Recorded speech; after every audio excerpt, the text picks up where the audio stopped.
원수가 되게 하고 내 후손도 여자의 후손과 원수가 되게 하리니 여자의 후손은 내 머리를 상하게 할 것이요 너는 그의 발꿈치를 상하게 할 것이니라 하시고. 아멘.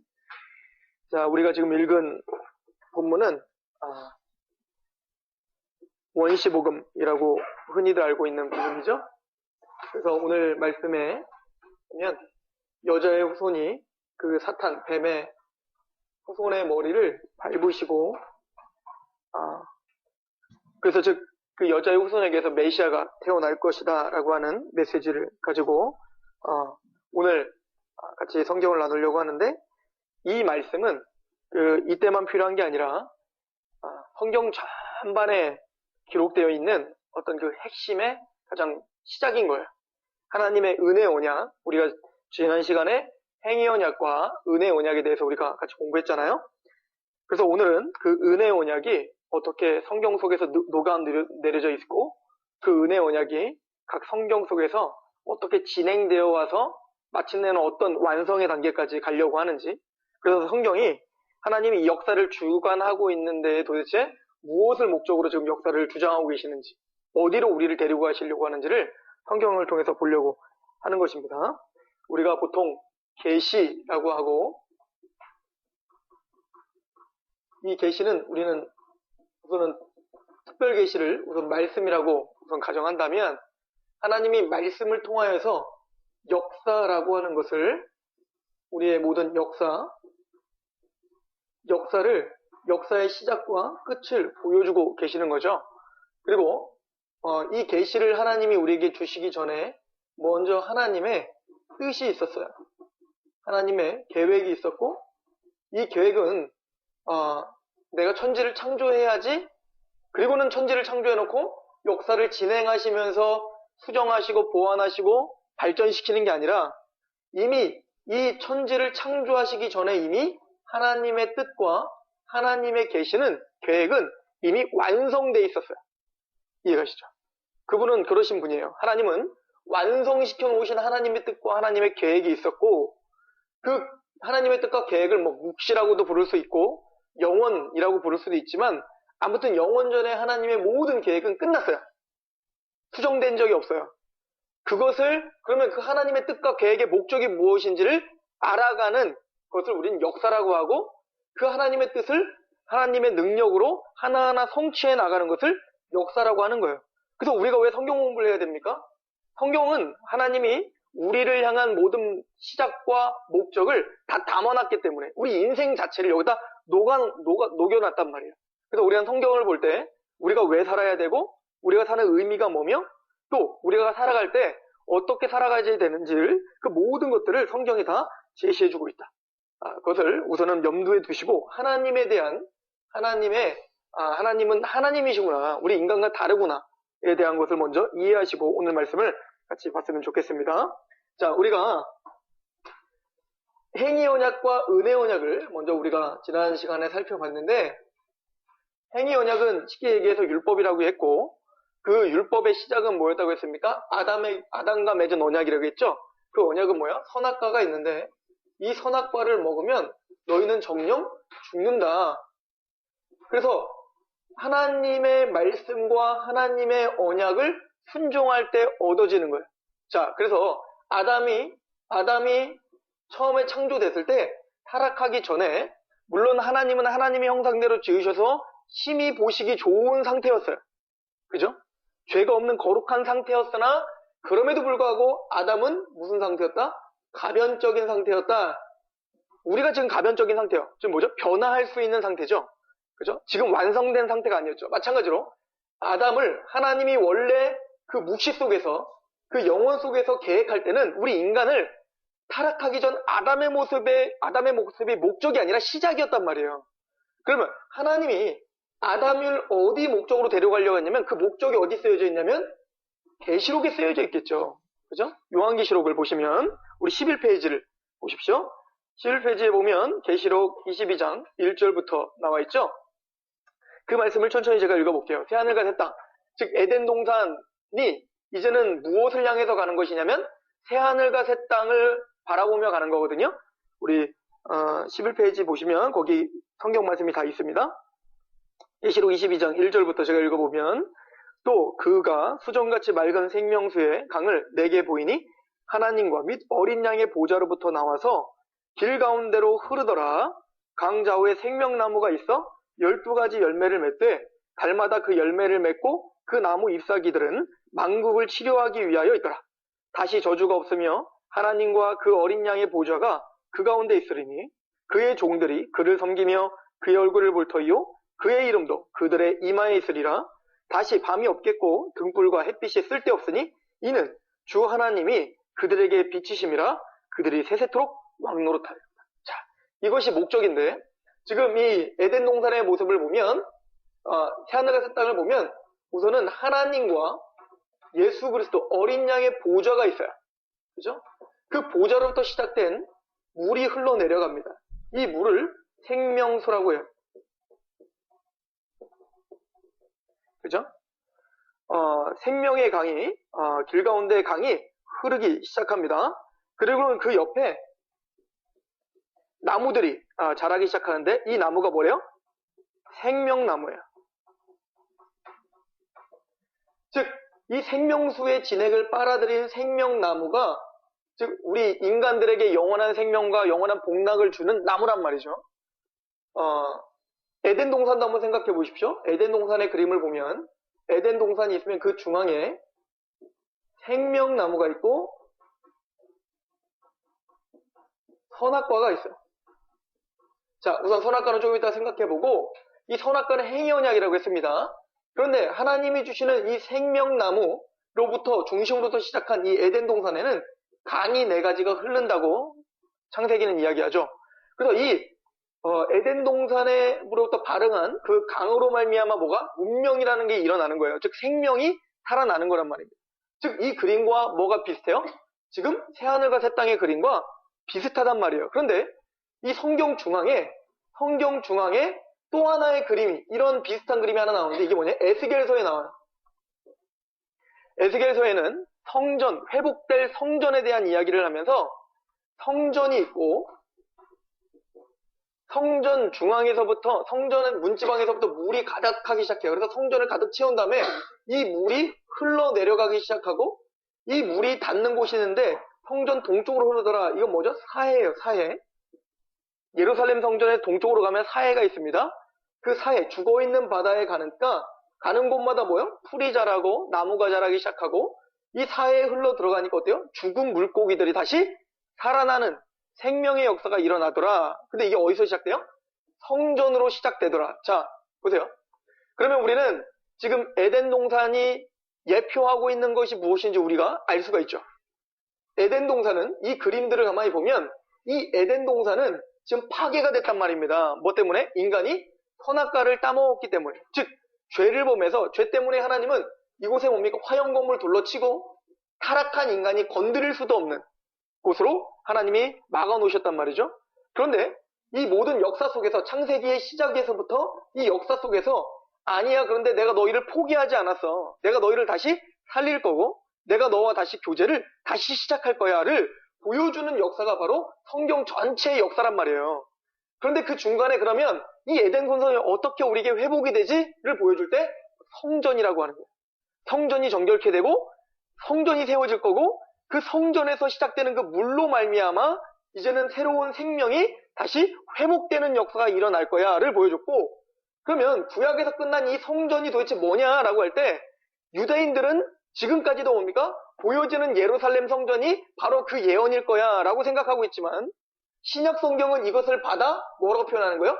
이게 진짜 성전이 아니라 바로 예수님이 성전이야를 설명하는 거예요. 그래서 바로 예수님에게부터 나오는 그 물로 말미암아 그 생명수가 흐르는 거야를 설명하는 거예요. 그래서 이 세상 죽어가고 죽어있던 물고기가 살아나는 역사는 성전으로부터 물이 흘러나와 그 물로 받아서 너희가 구원받고 생명을 얻는 거야. 근데 그 성전은 누구라고 신약이 가르쳐요? 바로 내가 성전이야 라고 예수님은 말하는 거예요. 그래서 뭐라고 합니까? 내 배에서 생수의 강이 흘러넘치리라는 성령을 가리키는 것이라. 즉 예수 그리스도로 말미암아 흘러나오는 성령님을 통한 증거. 즉 뭡니까? 복음이죠. 이 복음이 증거됨에 따라 이제는 하나님의 나라가 확장되어 이게 신약 우리 교회의 지금 현 주소인 거예요. 그래서 마침내는 어디까지 가고자 한 거예요? 바로 새하늘과 새 땅으로 가고자 한 거예요. 그럼 새하늘과 새 땅은 뭡니까? 바로 그 예수님. 그래서 이걸 어떻게 보여주냐면 하나님과 어린 양의 보좌. 그래서 그냥 예수님의 보좌라고 말하지 않고 하나님의 보좌와 어린 양이라고 표현한 건 뭐죠? 죽임을 당하셨어야 돼요. 즉 완전한 하나님의 창조 목적이 완전히 성취되고 목적이 이루어지려면 그 예수님은 어떻게 돼요? 죽임을 당하신 어린 양이셨어야 돼요. 우리 죄를 짊어지신. 그래서 어떻게 합니까? 그 보좌로부터 뭐가 흘러내려와요? 생명수가 흘러나오고 다시 생명나무를 우리 구원받은 14만 4천 우리 구원받은 제사장 그룹들이 따먹고 영생을 누리고 공락을 누리는 상태로 끌고 가려고 하는 거예요. 그런데 지금 이 그림과 이 그림에서 여기는 생명나무고 여기는 보좌와 예수 그리스도예요. 무슨 얘기냐면 아담을 처음 만들었을 때 아담은 독립적으로 혼자 영원한 생명을 누리게 만들지 않으셨다는 거예요. 하나님은. 그래서 아담은 만약에 하나님을 떠나서는 생명나무를 먹지 않고서는 도저히 뭡니까? 영원한 생명을 누릴 수 없는 상태였단 말입니다. 그러면 그 생명나무가 뭔데? 이 생명나무는 하나의 상징적 의미가 있죠. 그죠? 이 상징적 의미는 뭐냐면 바로 하나님과 예수 그리스도인 거예요. 그러니까 생명나무가 예수님이다 이 얘기가 아니고 보세요. 계시록이 설명하는 바가 뭐예요?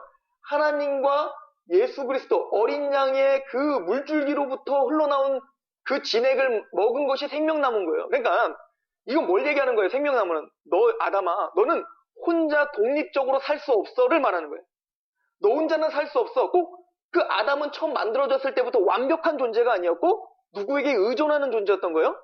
이 생명나무 즉 하나님에게 의존하는 존재였던 거예요. 그래서 하나님을 넌 떠나면 네가 나 왕이다. 내가 왕이고 내 인생은 내가 주인이야 라고 하나님을 떠나 살면 그게 너희가 더 똑똑해 보이고 더 성공하는 삶인 것 같지만 그게 궁극적으로는 생명나무에서 떠나 있는 삶이야 라고 창세기는 그 에덴 동산을 통해서 우리에게 보여주는 거예요. 그런데 이 그림과 이 그림에서 다른 점이 딱 하나 있죠. 뭐죠? 여기는 생명나무, 여기는 보좌와 예수 그리스도가 있어요. 다시 회복됐어요. 생명나무가 있단 말입니다. 그런데 여기는 뭐가 없어요? 선악과가 없어요. 지금 무슨 얘기냐면 다시는 시험이 없다는 거죠. 그래서 아담이 처음 태어났을 때는 뭡니까? 시험을 당하고 다시 타락하여 이 생명나무를 따먹지 못하는 죄된 존재로 타락할 수 있는 여전히 가능성이 있었다라는 것을 보여주는 거예요. 이걸 가변적인 존재다. 그래서 하나님은 아담을 처음에 이 묵시 속에서 이 영원 속에서 계획하실 때 이런 아담의 존재로 끝내려고 한 게 아니라 하나님은 어디까지 끌고 가려고 했던 거예요? 바로 이 새하늘과 새 땅에 있는 이 14만 4천의 상태로 원래는 창조하려고 했단 말입니다. 그런데 그 전에 뭐요? 시험을 하기 위하여 선악과를 심어 놓으신 거예요. 자, 여기서부터 이제 우리의 궁금증이 시작되는 거예요. 도대체 그러면 하나님은 선악과를 왜 심어 놓으셨을까라고 하는 부분이죠. 그래서 우리가 저번 시간에도 잠깐 한번 물어보고 갔어요. 그러면 이 선악과를 하나님이 인간이 따먹을 것을 알았을까 몰랐을까라고 하는 질문이었죠. 하나님은 아신다는 거였어요. 왜? 하나님은 전지전능하시니까. 설마 하나님이 아담이 이거 설마 따먹을까? 라고 하고 심어놨겠습니까? 그리고 따먹으라고 놨던 이유는 뭐냐면 뭔가를 아담에게 말하고 싶었던 거겠죠. 그죠? 그리고 아담은 따먹었단 말이에요. 따먹었어요. 따먹었더니 어떤 일이 벌어지죠? 자기는 벌거벗은 것을 알게 되더라. 이거 굉장히 중요한 거예요. 자, 그래서 우리는 오늘 이 이야기를 통해서 선악과를 통해서 죄를 짓게 되고 따먹게 됐어요. 그 뒤에 이 아담은 자신이 벌거벗은 것을 알게 되고 그것을 하나님을 두려워하고 숨게 되고 그 다음부터는 이제는 아담이 뭐하기 시작해요? 이 벌거벗은 것을 이 창피함을 감추기 위해서 노력이라는 걸 해요. 행함이라는 걸 해요. 그죠?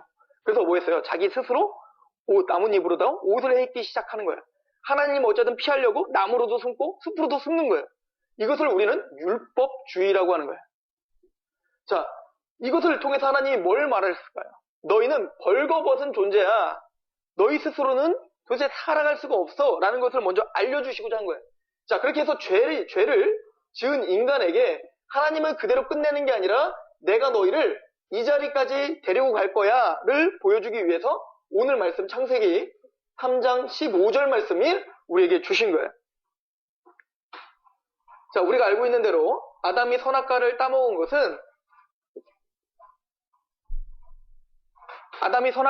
것은 이제는 내 인생의 주인은 당신이 아니라 납니다. 내 맘대로 살려고 하는 거죠. 내 행복과 나의 만족을 위해서 내 맘대로 사는 것이 원죄의 특징이죠. 자, 그것을 고린도후서 4장 4절에 이렇게 말하고 있어요. 한번 같이 읽어볼까요? 시작.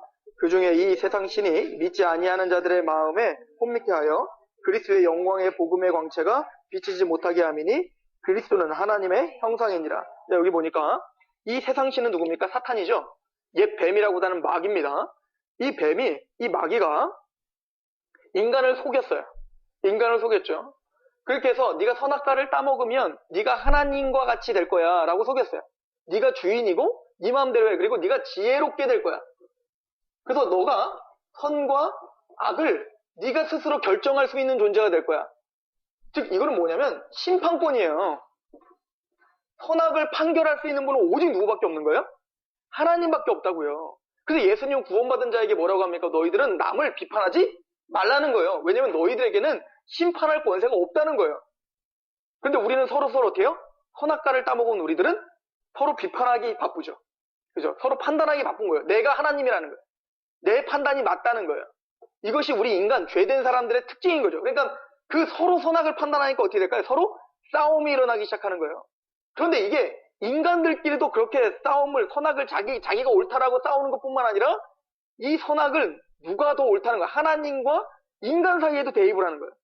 그래서 어떤 상황이 딱 벌어졌을 때 내 이성과 내 마음에 맞지 않으면 누가 옳다는 거예요? 내가 옳다는 거예요. 그것을 하나님 편에 드러내는 방편이 뭐냐면 원망이라는 걸 하는 거예요. 원망 자체가 뭡니까? 하나님, 이것은 불합리합니다예요. 이게 어떤 책을 많이 보면 이게 알 수 있냐면 욥이에요. 욥이 스스로는 그렇게 의인이라고 이야기하고 율법을 철저히 지키면서 나는 하나님 앞에 그렇게 살았던 자입니다라고 했더니 자기의 생각, 자기가 할 수 있는 생각의 범주를 넘어선 어떤 일이 자기에게 닥치니까 바로 하나님한테 어떻게 합니까? 자기가 옳고 하나님은 틀리다라고 계속 손가락질하는 게 욥기 전체의 이야기인 거예요. 근데 그게 욥의 문제입니까? 우리 문제입니까? 우리 문제예요. 왜냐면 그래서 하나님은 욥을 모델로 주신 거예요. 욥은 여러분들이만 욥이라면 이거 감히 상상할 수 없는 일이잖아요. 그죠? 하루아침에 아들들이 다 죽었단 말이에요. 하루아침에 내가 갖고 있던 모든 재산이 싹 없어졌단 말이에요. 그런데도 하나님 앞에 나는 원망하지 않고 철두철미하게 주신 자도 하나님이시오, 가져가는 자도 하나님이시니, 그리고 원망하지 않았단 말이에요. 근데 그 부인이 옆에서 막 보기 너무 답답하니까 차라리 하나님 저주하고 죽어라 그랬더니 막 그런 말 하지 말아라, 우리 입으로 범죄하면 안 된다, 그렇게 철두철미하게 하나님 앞에 살려고 했는데도 마침내는 이제 악창이 나고 몸까지도 너무너무 힘들어졌단 말입니다. 그 상황에서 누가 원망 안 하겠냐는 거예요. 그래서 욥을 욕하지 말고 그 욥은 누구라고 지금 성경은 우리에게 말하는 거예요? 나야, 나. 내가 바로 그런 욥이구나. 우리는 욕까지 가지 안 가도 돼요. 그러니까 하나님이 그렇게 신경 안 써도 조금만 탁 틀어서도 어떻게 해요? 우리는 바로 하나님 앞에 당신은 틀렸고 나는 맞습니다라고 하는 존재들이란 말이에요. 이게 원죄예요. 이게 죄인들의 특성이란 말입니다. 그렇게 해서 우리가 선악과를 따먹고, 이것은 근데 누가 속인 거예요? 사단이 우리를 속인 거예요. 하나님이 누구신지를 우리를 가로막기 시작한 거였어요.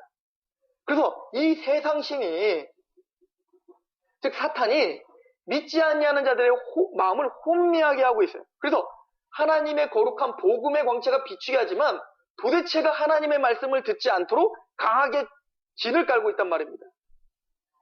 쉽게 얘기해서 우리가 복음을 전할 때 복음을 듣는 사람보다는 안 듣는 사람이 많고 그게 당연한 것처럼, 이게 사탄이 우리를 지금 가로막고 있는 거예요. 이게 언제부터 시작된 거예요? 아담이 선악과를 따먹고 그때 누가 장악한 거예요? 사탄이 그의 아담을 장악하기 시작하고 우리는 대물되면서, 인간은 태어나면서 이 무지 가운데 태어난 거예요. 스스로 지혜롭다고 하면서 스스로 우준하게 된 상태. 이게 로마서 1장에 있는 상태입니다. 로마서 6장을 한번 읽어보겠습니다. 6장 16절 한번 읽어볼까요? 시작. 너희 자신을 종으로 내어주어 누구에게도 순종하든지 그 순종함을 받는 자의 종이 되는 줄을 너희가 알지 못하느냐? 혹은 죄의 종으로 사망에 이르고 혹은 순종의 종으로 의에 이르느니라. 하나님께 감사하리로다. 너희가 본래 죄의 종이더니 너희에게 전하여 준 바 교훈의 본을 마음으로 순종하여 죄로부터 해방되어 의에게 종이 되었느냐. 아담이 바로 이런 상태가 된 거예요.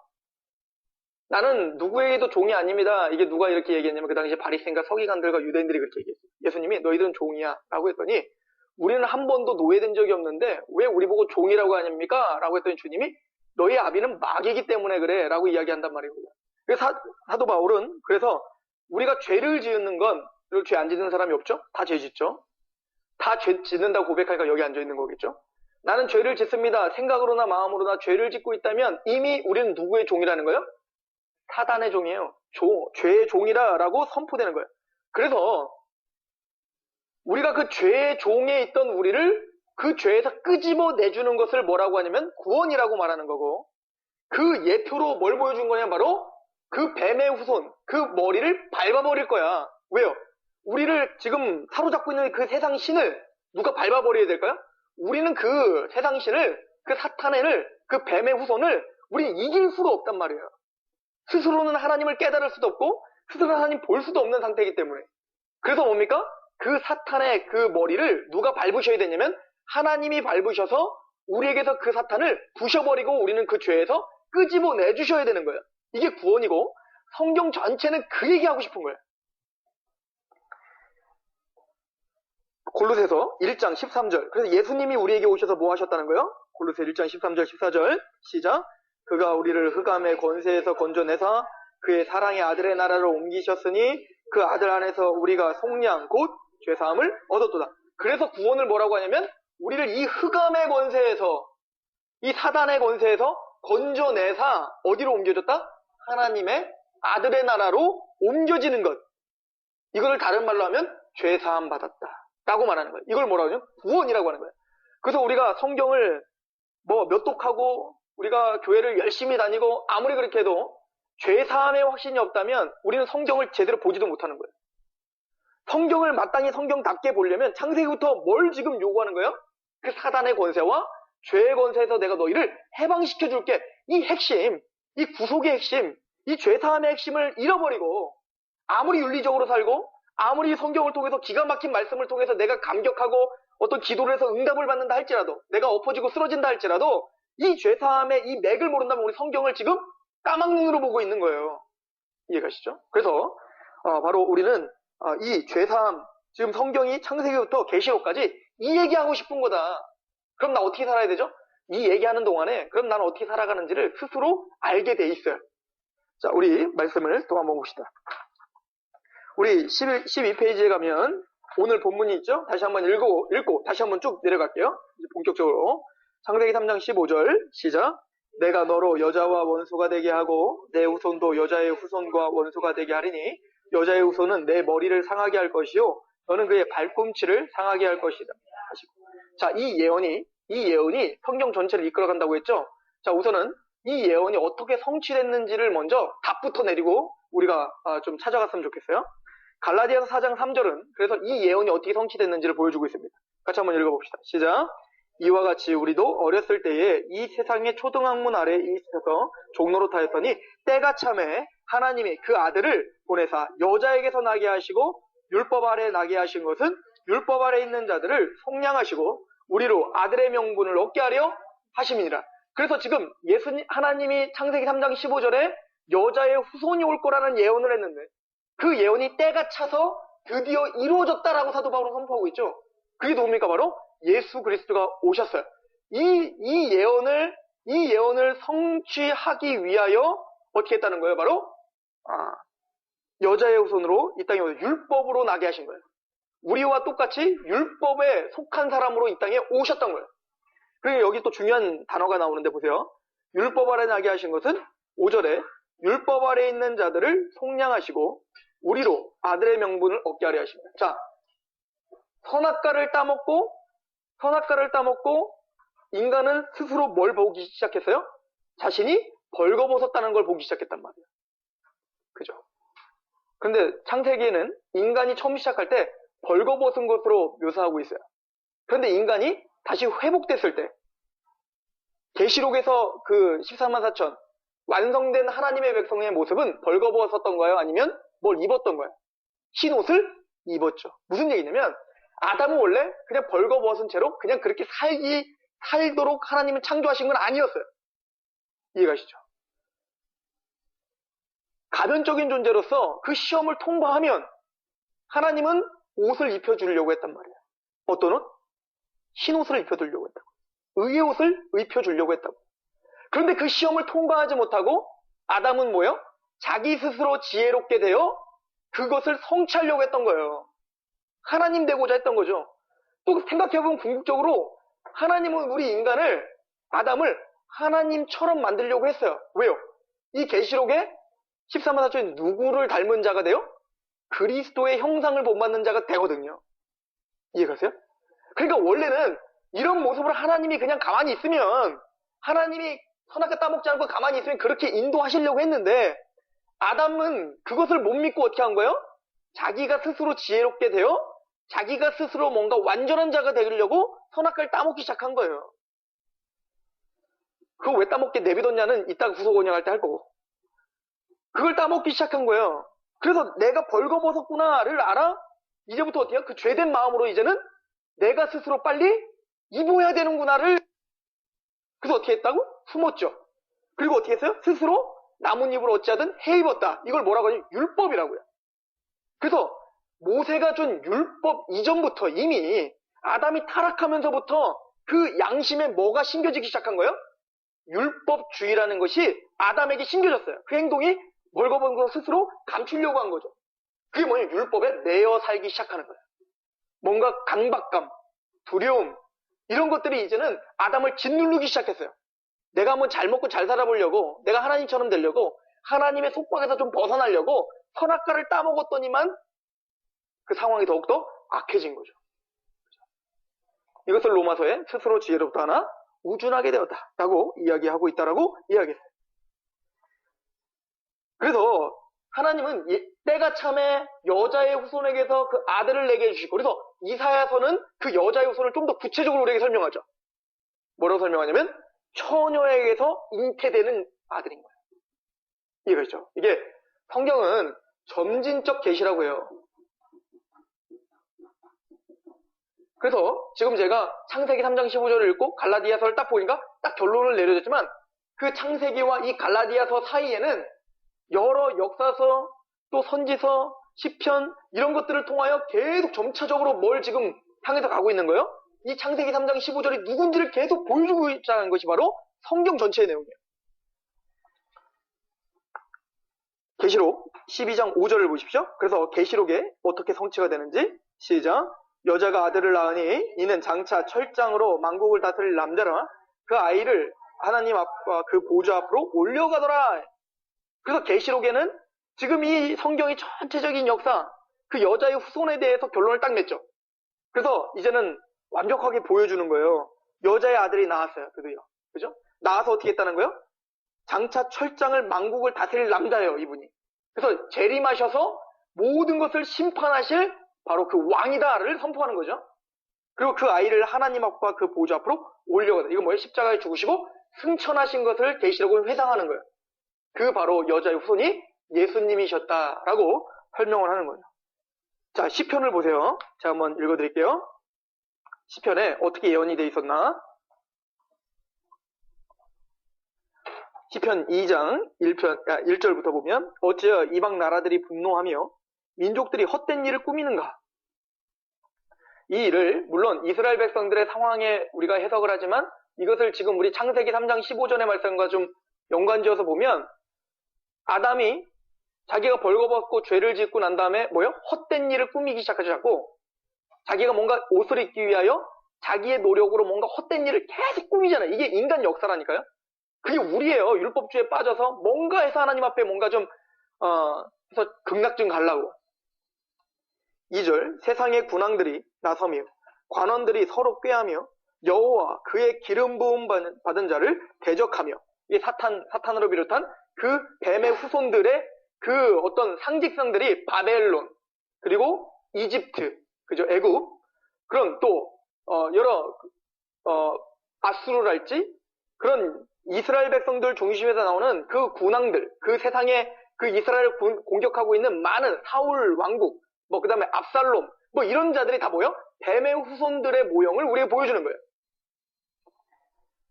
3절, 우리가 그의 그의 결박을 벗어 버리자 하는도다. 하늘에 계신 이가 웃으시며 주께서 그들을 비웃으시리라. 사탄이 이 아담을 타락시킨 것부터 계시록의 뭐까지? 바벨론과 그리고 음란한 여인이 나오죠? 그걸 뭐라고 하죠? 맞아요. 음녀. 그 음녀까지 끊임없이 누구를 공격해요? 교회를 공격하고 그 여자의 후손을 계속 공격해요. 이게 뭐예요? 창세기 3장 15절부터 시작됐던 계시록까지 나타나는 모든 역사예요. 오늘날 교회도 마찬가지예요. 예수님을 대적하고 예수님을 믿고 있는 구원받은 자는 세상이 싫어해요. 그죠? 그러니까 하나님은 하늘에서 웃으시는 거예요. 왜냐면 그거는 하나님의 말씀과 계획대로 잘 흘러가고 있는 거기 때문에. 주께서 그들을 비웃으시로다. 5절, 그때에 분을 바라며 진노하사 그들을 놀라게 하여 이르시기를 내가 나의 왕을 내 거룩한 산 시온에 세웠다. 예수님이죠. 7절, 내가 여호와의 명령을 전하노라. 여호와께서 내게 이르시되 너는 내 아들이라. 오늘 내가 너를 낳았도다. 내게 구하라. 내가 이방 나라를 내 유업으로 주리니, 교회, 우리를 지금 예언한 거예요. 내 소유가 땅끝까지 이르리로다. 내가 철장으로 그들을 깨뜨리며 질그릇같이 부술 것이다. 그래서 구약에 이렇게 예수님에 대해서 예언을 해놨죠. 그래서 예수님은 바로 하나님의 아들이시다. 내가 너를 낳았다. 라고 이야기를 하고 있는 거예요. 그리고는 이방의 나라를 내 유업으로 주린 내 소유가 어디까지? 땅끝까지 이를 것이다. 그래서 예수님이 구원받은 하나님의 사도들에게 뭐라고 명령해요? 너희는 땅끝까지 이르러 누구의 증인이 되라? 나의 증인이 되라. 예수님의 증인이 되라. 왜? 예수님의 그 통치가 어디까지 이르러야 되니까? 땅끝까지 이르러야 되니까. 그분이 바로 이 예언의 주인공이시니까. 계시록 20장 2절, 드디어 성취가 됐습니다. 같이 읽어봅시다. 시작. 용을 잡으니 곧 옛 뱀이요 마귀요 사탄이라 잡아서 1000년 동안 결박할. 근데 예수님은 어떻게 합니까? 그 사탄의 머리를 부수시고 그를 결박하시는 분이. 누가? 예수님이 철장 만국을 다스리시는 분이. 그래서 계시록 12장 9절을 보시면 큰 용이 내쫓기니 옛 뱀 곧 마귀라고도 하고 사탄이라고도 하며 온 천하를 깨는 자라. 그가 땅으로 내어 쫓기니 그의 사자들도 그와 함께 내쫓기니라. 내가 또 들으니 하늘에 큰 음성이 있어 이르되 이제 우리 하나님의 구원과 능력과 나라와 또 그의 그리스도의 권세가 나타났으니 우리 형제들을 참수하던 자 곧 우리를 하나님 앞에서 밤낮 참수하던 자가 쫓겨났고 우리를 율법주의로 얽어매고 너는 심판받아. 그렇게 해서 너는 죽어. 하나님 앞에 너는 이제 죽을 수밖에 없어. 죄짓게 하고 정죄하고. 이 사탄, 이 뱀이 했던 일들 그들이 우리 안에서 어떻게 돼요? 쫓겨나고. 그래서 진리를 할진 진리가 너희를 자유케 하리라 라고 하는 거예요. 이제 우린 정죄함이 없는 거예요. 이 철창 만국을 다스리는 그 여자의 후손이 우리 마음판에 새겨지면 그리스도 안에 있는 자에겐 결코 뭐가 없다? 정죄함이 없다. 이제 그 율법주의에서 벗어나는 거예요. 왜? 사탄의 권세에서 우리는 벗어난 거기 때문에. 11절 같이 한번 읽어볼까요? 시작. 또 우리 형제들이 어린 양의 피와 자기들이 증언하는 말씀으로써 그를 이겼으니 그들은 죽기까지 자기의 생명을 아끼지 아니하였도다. 그래서 어린 양의 피, 즉 예수님의 피와 그 증언하는 말씀, 땅끝까지 이르러 내 증인이 되라 했던 그 복음을 전파한 그 말씀으로 우리는 어떻게 된 거예요? 승리하고 이겼다. 이것이 뭐냐면 하나님이 우리에게 원래 목적하신 그 모양인 거예요.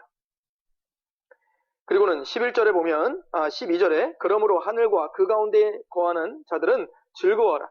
그러나 땅과 바다는 화 있을진저 이는 마귀가 자기의 때가 얼마 남지 않은 줄 알므로 크게 분내어 너희에게 내려갔음이로라. 지금 교회 시대를 말합니다. 13절 용이 자기가 땅으로 내쫓긴 것을 보고 남자를 낳은 여자를 박해하니라. 이 여자는 바로 교회예요. 그래서 이 교회를 박해하는 거예요. 자, 그래서 이 계시록 12장을 좀 이해할 필요가 있는데 계시록 12장에 하나님이 요한에게 환상을 보여주는데 여자가 있어요. 근데 이 여자가 갑자기 해산의 고통을 느끼기 시작해요. 근데 해산의 고통을 느껴서 누구를 낳았냐면 아들을 낳았는데 이 아들이 바로 철장 만국을 다스린 예수 그리스도를 말하는 거예요. 그러면 이 여자는 누구를 가리키냐면 바로 이스라엘을 가리키는 거예요. 그래서 이 여자에게 뭐라고 해와 달과 별들을 보여준단 말입니다. 이스라엘을 상징하는. 그래서 이스라엘 족속에서 이스라엘 즉 구약의 교회죠. 구약의 교회에서 누가 나오는 거예요? 바로 예수 그리스도, 아브라함의 자손을 통해서 예수님이 나오고 이제부터는 이 여자는 상징적으로 이제는 예수님이 나오니까 그 뒤로는 여자를 이제는 뭐로 상징하냐면 바로 교회로 상징이 되는 거야. 그래서 아들을 낳은 여자는 바로 교회를 가리키는 거예요. 구약 교회, 신약 교회. 이해 가시죠? 요한사도가 어떤 이미지로 이야기하는지. 자, 그리고는 이걸 보시면 돼요. 자, 13절에 용이 자기가 땅으로 내쫓긴 것을 보고 지금 십자가로 머리가 밟혔잖아요. 그래서 어떻게 됐습니까? 남자를 낳은 여자를 박해해요. 그리고 교회를 박해하기 시작하는 거예요. 그죠?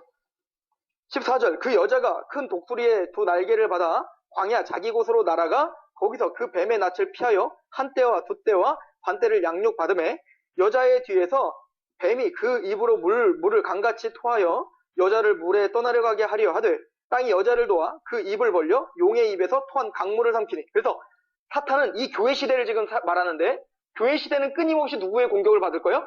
사탄의 공격을 받는 거예요. 이 여자는. 그런데 이거는 하나님은 광야로 우리를 대표시켜요. 그래서 우리 고린도 교회에게 보내는 바울의 편지를 보면 교회를 뭐라 광야 교회라고 표현한단 말입니다. 우리가 광야로 가요. 자, 광야를 생각해 보세요. 이스라엘 백성들이 광야는 뭐야? 척박한 땅이에요. 맞아요. 척박해요. 그죠? 먹을 게 없단 말입니다. 그래서 누구밖에 의지할 수 없는 곳이에요?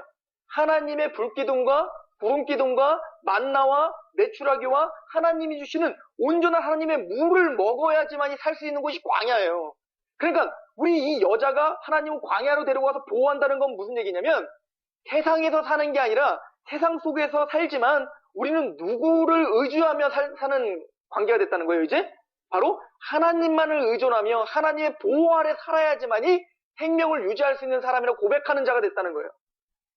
그래서 17절에 보면 용이 여자에게 분노하여 돌아가서 그 여자의 남은 자손은 바로 우리를 말하는 거예요. 구원받은 자, 곧 하나님의 계명을 지키며 예수의 증거, 복음을 가진 자들. 이게 누굽니까? 우리예요. 구원받은 하나님의 백성들을 더불어 싸우려고 바다 모래 위에 섰더라. 이게 뭐야? 지금 현재 교회를 가리키는 거예요. 우리는 그렇게 전투를 하고 있는 교회란 말입니다. 그러니까 성경이 우리의 지금 상태를 정확하게 진단해주고 있는 거예요. 여러분들이 예수님을 믿고 있다면, 그래서 그 창세기 3장 15절에 예언된 그 여자의 후손이 예수님이라고 믿고 그 예수님을 우리가 믿고 있다면 우리는 지금 전투하는 교회여야 돼요. 사단과 끊임없이 싸우는 교회여야 된단 말입니다. 뭐 때문에? 복음 때문에. 창세기 3장 21절 같이 한번 읽어봅니다. 시작. 여호와 하나님이 아담과 그의 아내를 위하여 가죽옷을 지어 입히니라. 자, 지금까지 살펴보려고 했던 건 뭐냐면 여자의 후손이 뱀의 후손의 모를 밟을 거야를 어떻게 지금 성취하고 계셨는지, 성경에서 어떻게 완벽하게 성취하고 계셨는지를 보여드린 거예요. 이해가 가시죠? 그리고 창세기 3장에 복음을 또 하나 제시합니다. 그게 뭐죠? 율법주의 가운데 내가 벌거벗은 것을 깨달아 이제 내가 스스로 뭡니까? 나뭇잎을 해 입었었는데, 그죠? 그런데 하나님은 인간 스스로는 도대체가 안 되는구나를 깨닫게 하신 거죠. 그래서 내가 아무리 나뭇잎을 해 입어도 누구 앞에 두려워요? 하나님 앞에 두렵더라를 창세기는 우리에게 보여주는 거예요. 봤니? 아담과 하와가 자기가 벌거벗은 걸 깨달았어. 깨달은 건 좋은데, 율법으로 깨달은 건 좋은데, 그것을 스스로 한번 그걸 감추려고 노력을 하니까 할수록 어때요? 하나님 앞에 더 멀어지더라를 보여주는 거죠. 그래서 하나님은 그게 복음이 아니라 바로 이게 복음이야 라고 해서 오늘 말씀을 준 거예요. 3장 21절. 여호와 하나님이 아담과 그의 아내를 위하여 뭘 입혔어요? 가죽옷을 입히는 것을 통해서 내가 너희에게 행할 그 은혜가 무엇인지 그 성격을 보여주는 거예요. 여러분들 가죽옷을 입히려면 누가 죽어야 되죠? 짐승이 죽어야 돼요. 자, 생각해보세요. 그 당시에는 육식 해도 돼요? 안 돼요? 안 되죠? 노예 방주 이후에 육식을 허락했죠? 그러므로 짐승이 죽었다는 것은 먹으려고 죽은 건 아니란 말이에요. 그 당시에는 짐승이 죽는 이유는 하나예요. 재물입니다. 이해가세요? 재물이에요. 즉 재물된 어떤 짐승의 가죽을 말하는 거예요. 그렇죠? 뭔가 대속 재물이 된 그 짐승의 가죽으로 어떻게 해야 돼요? 너의 더러움 그 벌거벗음을 내가 씌워서 입혀줄게 라고 보여주는 거예요. 그러니까 우리가 창세기를 이해하면 성경 전체가 다 보이는 거예요. 그래서 이 이야기를 어떻게 진행하고 가시는지 보세요. 우리 13페이지에 가보면, 자, 그래서 계시록에는 이 가죽옷이 뭘로 바뀌는지 보세요. 계시록 3장 17절 같이 한번 읽어볼게요. 시작. 내가 말하기를 나는 부자라 부요하여 부족한 것이 없다 하나 내 공고한 것과 가련한 것과 가난한 것과 눈먼 것과 벌거벗은 것을 알지 못하는도다. 내가 너를 권하노니 내게서 불로 연단한 금을 사서 부요하게 하고 흰옷을 사서 입을 수치를 보이게 하고 안약을 사서 눈에 발라 보게 하라. 물은 내가 사랑하는 자를 책망하여 징계하노니 그러므로 내가 열심을 내라 회개하라. 자 보세요. 뭐라고 하냐면 지금 교회를 책망하고 있잖아요. 근데 그 교회는 뭐라고 하냐면 나는 부요하고 나는 부자고 그죠? 나는 건강하고 이렇게 이야기한다고요. 겉으로는 정말 이 사람들 건강했어요. 겉으로 이 사람은 전혀 부족함이 없이 부자였어요. 육체적으로. 그런데 그런 교회에게 하나님은 주님께서는 예수님께서는 그렇게 경고하시는 거예요.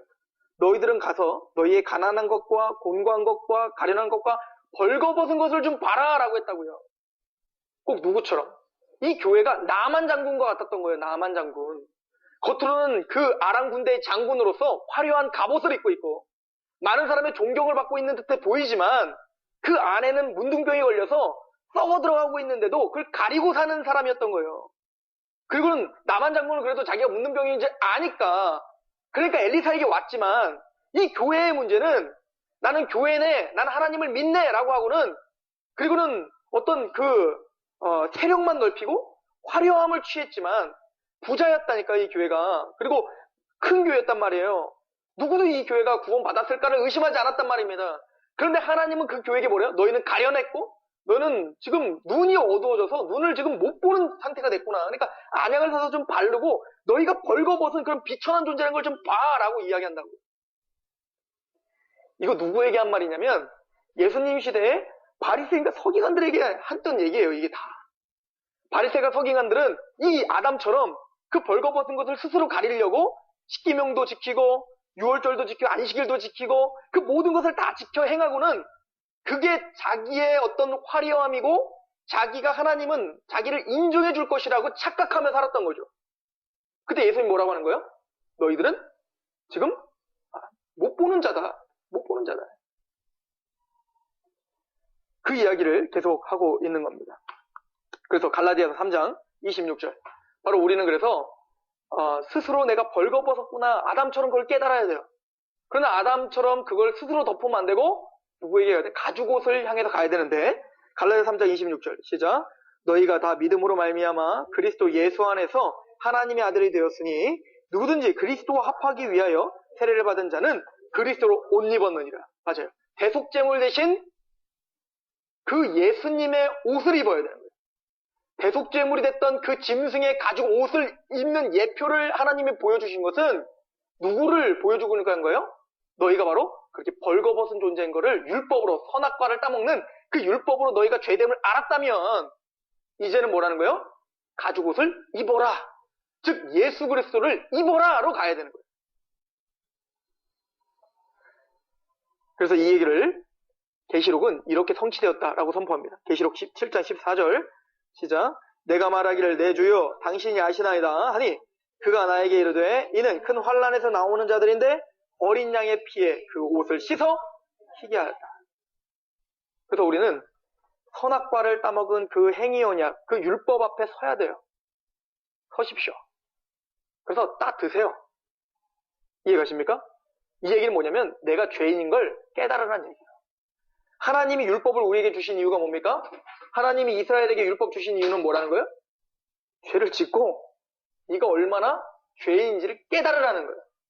그렇다고 해서 주님은 지금 자 죄를 져라가 아니고 이미 너희는 그런 죄인인데 내가 깨끗하다고 생각하고 내가 뭘 입었다고 생각하고 난 부자라고 생각하고 있는 그들에게 율법을 제시함으로 좀 봐라는 거예요. 율법의 그 안경으로 너 자신을 봐서 네가 얼마나 비천하고 벌거벗었는지를 좀 봐라. 그렇게 하고 어떻게 하라? 이거 안 되겠네? 율법을 누더기처럼 자꾸 자기 옷에 붙이지 말고 그거 포기하고 너는 못하니까 포기하고 어디로 와라? 내가 입혀줬던 그 가죽옷을 입어라. 지금 뭡니까? 대속제물이 대신 예수님을 붙잡아 너의 옷을 거룩하게 씻어라 라고 합니다. 네가 만드는 그 나뭇잎으로 만든 옷은 안 돼. 아담아. 내가 만든 가죽옷으로만 너를 온전히 하얗게 할 수 있고, 내가 원래 목적한 그 목적, 영원한 생명은 그 예수 그리스도, 나의 그 아들, 여자의 후손인 그 아들을 통해서만이 그게 이루어지는 거야를 계속 반복적으로 우리에게 설명해 주고 있는 거예요.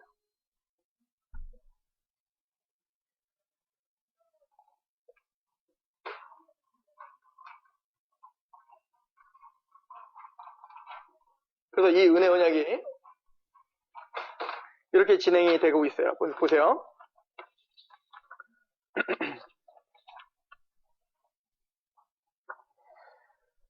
우리 21페이지를 한번 가보시겠습니까?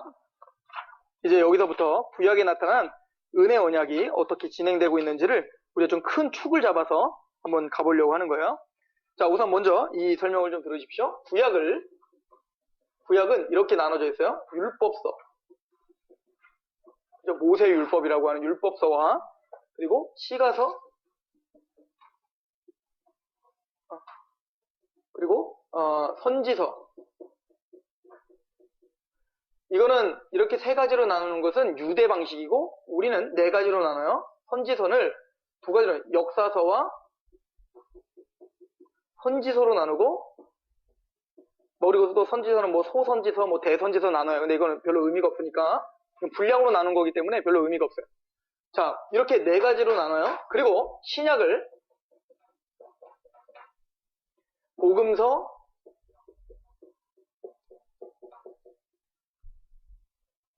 그리고 역사서,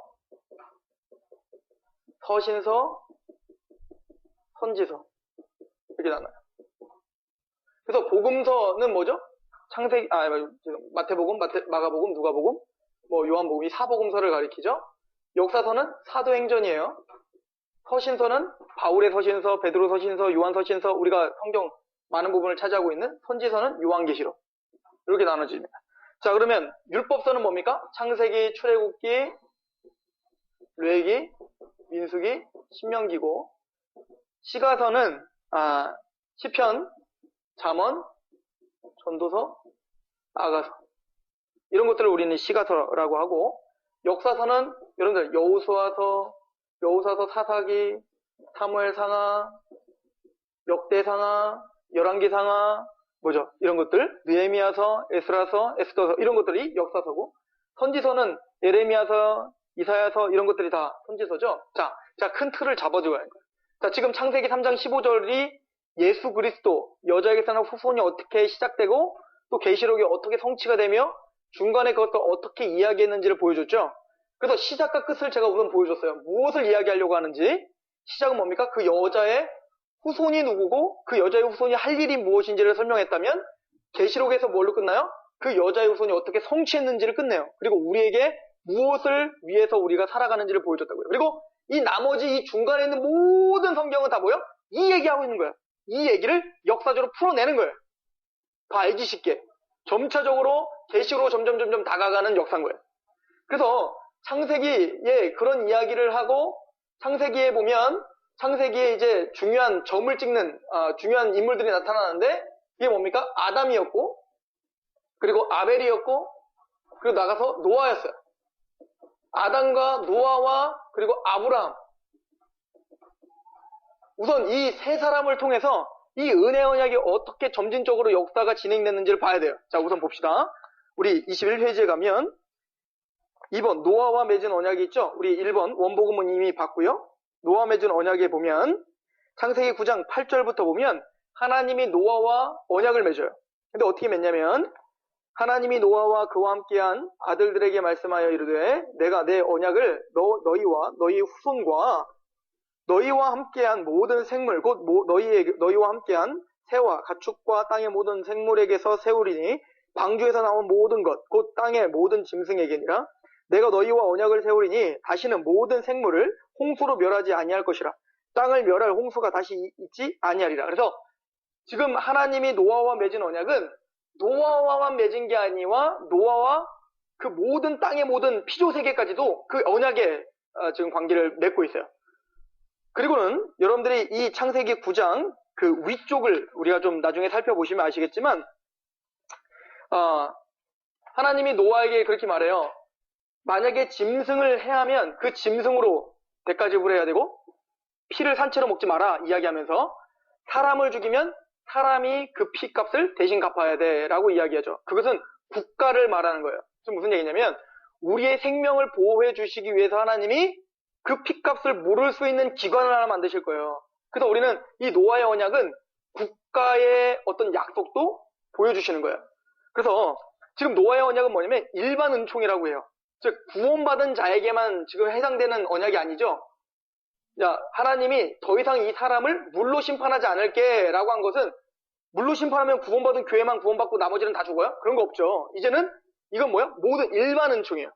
하나님이 일반적으로 하나님이 은혜를 베풀어 주신 거예요. 그런데 이 일반 은총은 인간이 잘나고 깨끗하고 뭔가 하나님 앞에 잘해가지고 하나님이 이 은총을 주신 것이 아닌 거예요. 자, 우리 죄송한데 우리 앞에 잠깐 갔다 갈게요. 13페이지 한번 가보세요. 13페이지. 우리 거기 반복되는 십자가의 모형에서 노아 언약이 있죠? 거기 창세기 8장 21절 있어요. 한번 같이 읽어볼게요. 창세기 8장 21절 시작. 여호와께서 그의 향기를 받으시고 그 중심에 이르시되 내가 다시는 사람으로 말미암아 땅을 저주하지 아니하리니 이는 사람의 마음이 계획하는 바가 어려서부터 악함이라 내가 전에 행한 것과 같이 모든 생물을 다시 멸하지. 너무 재밌지 않아요? 하나님이 이제 이 모든 내가 홍수로 심판하지 않을게 라고 은혜를 베푸는데 은혜 베푸는 이유가 뭐냐면 이 노아와 이 후손들은 그래도 깨끗하니까 이 의인된 가족이 시작됐으니까 내가 너희에게는 다시는 홍수로 내가 심판하지 않을게가 아니고 너희들을 비롯한 모든 인간은 다 뭐라는 거예요? 이미 계획하는 바가 마음부터 심히 어려서부터 악해요. 그게 무슨 얘기예요? 구제불능이에요. 만약에 내가 예전처럼 또 율법대로 그 말씀대로 내가 너희를 심판하면 너희는 맨날 빠져 죽어야지. 너는 아예 죽어야 돼 원래 그렇게. 알겠니 노아야? 너는 원래 만약에 너의 심중에 악함으로 내가 심판을 원래대로 한다면 너희는 맨날 빠져 죽고 맨날 죽고 하여튼 100번 죽고 계속 죽어야 돼. 이해가죠? 그래서 내가 너한테 은혜를 베푼다. 내가 더 이상 홍수로 심판하지 않을게. 이게 은혜예요. 노아의 그 방주, 노아에게 주신 언약을 통해서 우리가 바라봐야 되는 건 그 은혜를 보라는 거예요, 하나님은. 봤니? 인간이 살 수 있는 방법 봤니? 모든 백성에게 지금 다 설명하는 거예요. 모든 인류들아, 너희가 지금 호흡하고 있는 거, 그거 은혜인 거 아니? 근데 지금 모든 인류는 그거 알아요, 몰라요? 모르는 거예요. 그냥 자기가 먹고 살고 그냥 숨 쉬고 사니까 자기는 깨끗한 줄 아는 거예요. 내가 뭔가 하나님 앞에 잘했으니까 내가 그래도 이렇게 살지라고 은연중에 그렇게 생각하고 살아요. 그러니까 다들 자기는 괜찮은 사람인 줄 알고 살잖아요. 모두가 다. 그리고 자기보다 좀 못하면 그 심판하고. 그러니까 우리가 다 처음부터 아예 은혜 안에 산다는 것 자체를 인식이 없어져 버린 거예요. 근데 이걸 깨닫는 자가 누구냐고? 우리예요. 노아의 그 은혜를 통해서 그 언약을 통해서 우린 그걸 보는 거예요. 내가 호흡하는 것조차 내가 이렇게 국가가 그래도 대한민국이 태어나서 그래도 내가 범죄가 이렇게 많지만 그럼에도 불구하고 내가 생명을 유지하는 건 하나님의 은혜군요를 고백하는 거예요. 반대로 하나님의 이 은혜를 모르는 자는 뭐라고 할까요? 하나님이 계시면 왜 전쟁이 있어? 하나님 계시면 이 악함 왜 있는 거? 병이 왜 있는 거야? 아니 저 착한 북한 주민들은 왜 죽어? 왜 심판하지 않아? 이해가십니까? 이런 식으로 그 호흡 자체가 하나님의 은혜인 걸 깨닫지 못하고 자기가 선악과 따먹었으니까 다들 자기가 하나님보다 더 우월하고 자기가 더 깨끗하고 의롭다 생각하여 하나님을 지금 어떻게 하는 거예요? 재판하고 있는 거예요. 그러니까 불신이 하나님은 용서하지 못할 죄인 거예요. 좀 윤리적인 죄를 잘못한 거는 하나님이 용서하실 수 있어요. 그깟 거 다. 그러나 애초에 불신이라는 것 자체는 하나님의 은혜를 이해하지 못하는 것은 하나님을 자기의 판단하에 두고 자기 머리 아래 두고 하나님보다 자기가 더 똑똑하다 하나님을 무시하고 짓밟고 있는 행위란 말입니다. 노아의 방주, 이 노아의 은혜 언약을 통하여 우린 그거를 깨달으라는 거예요. 그리고 하나님이 하나 또 모형을 주셨는데 이 은혜 언약은 단순히 내가 너희에게 준 언약은 무턱대고 믿어라고 하고 잊어버리고 무턱대고 믿어하고 잊어버리는 게 아니라 반드시 증거를 주면 알아요. 증거. 그래서 모든 민족에게 하나님이 주신 증거는 뭐죠? 일반 은총의 증거는 바로 무지개 언약이었어요. 그죠? 무지개가 딱 뜨면서 뭐라는 거? 아, 하나님이 나에게 뭐 했어요? 우리를 용서해 주셨지. 맞아. 난 죄악이 있는데, 죄악이 있어 나는 원래 물에 빠져 죽어야 되는데, 하나님은 우리를 살려주셨고, 은혜로 나에게 호흡을 주셨지라고 깨닫는 거예요. 무지개를. 우린 구원받은 사람으로 무지개 보면서 감사하셔야 되는 거예요. 그래서 증거를 주셨죠. 자, 이게 어떻게 발전하는지 보세요. 이제 아브라함에게 하나님이 이 노아 언약은 모든 인류에게 주신 언약이라면 아브라함의 언약은 이젠 택함 받은 자에게 주는 거예요. 자, 점진적으로 지금 어떻게 하고 있어요? 점점 구체화시키고 있는 거죠. 자, 우리 22페이지를 한번 가보십시오. 아브라함과 맺은 언약이 나옵니다.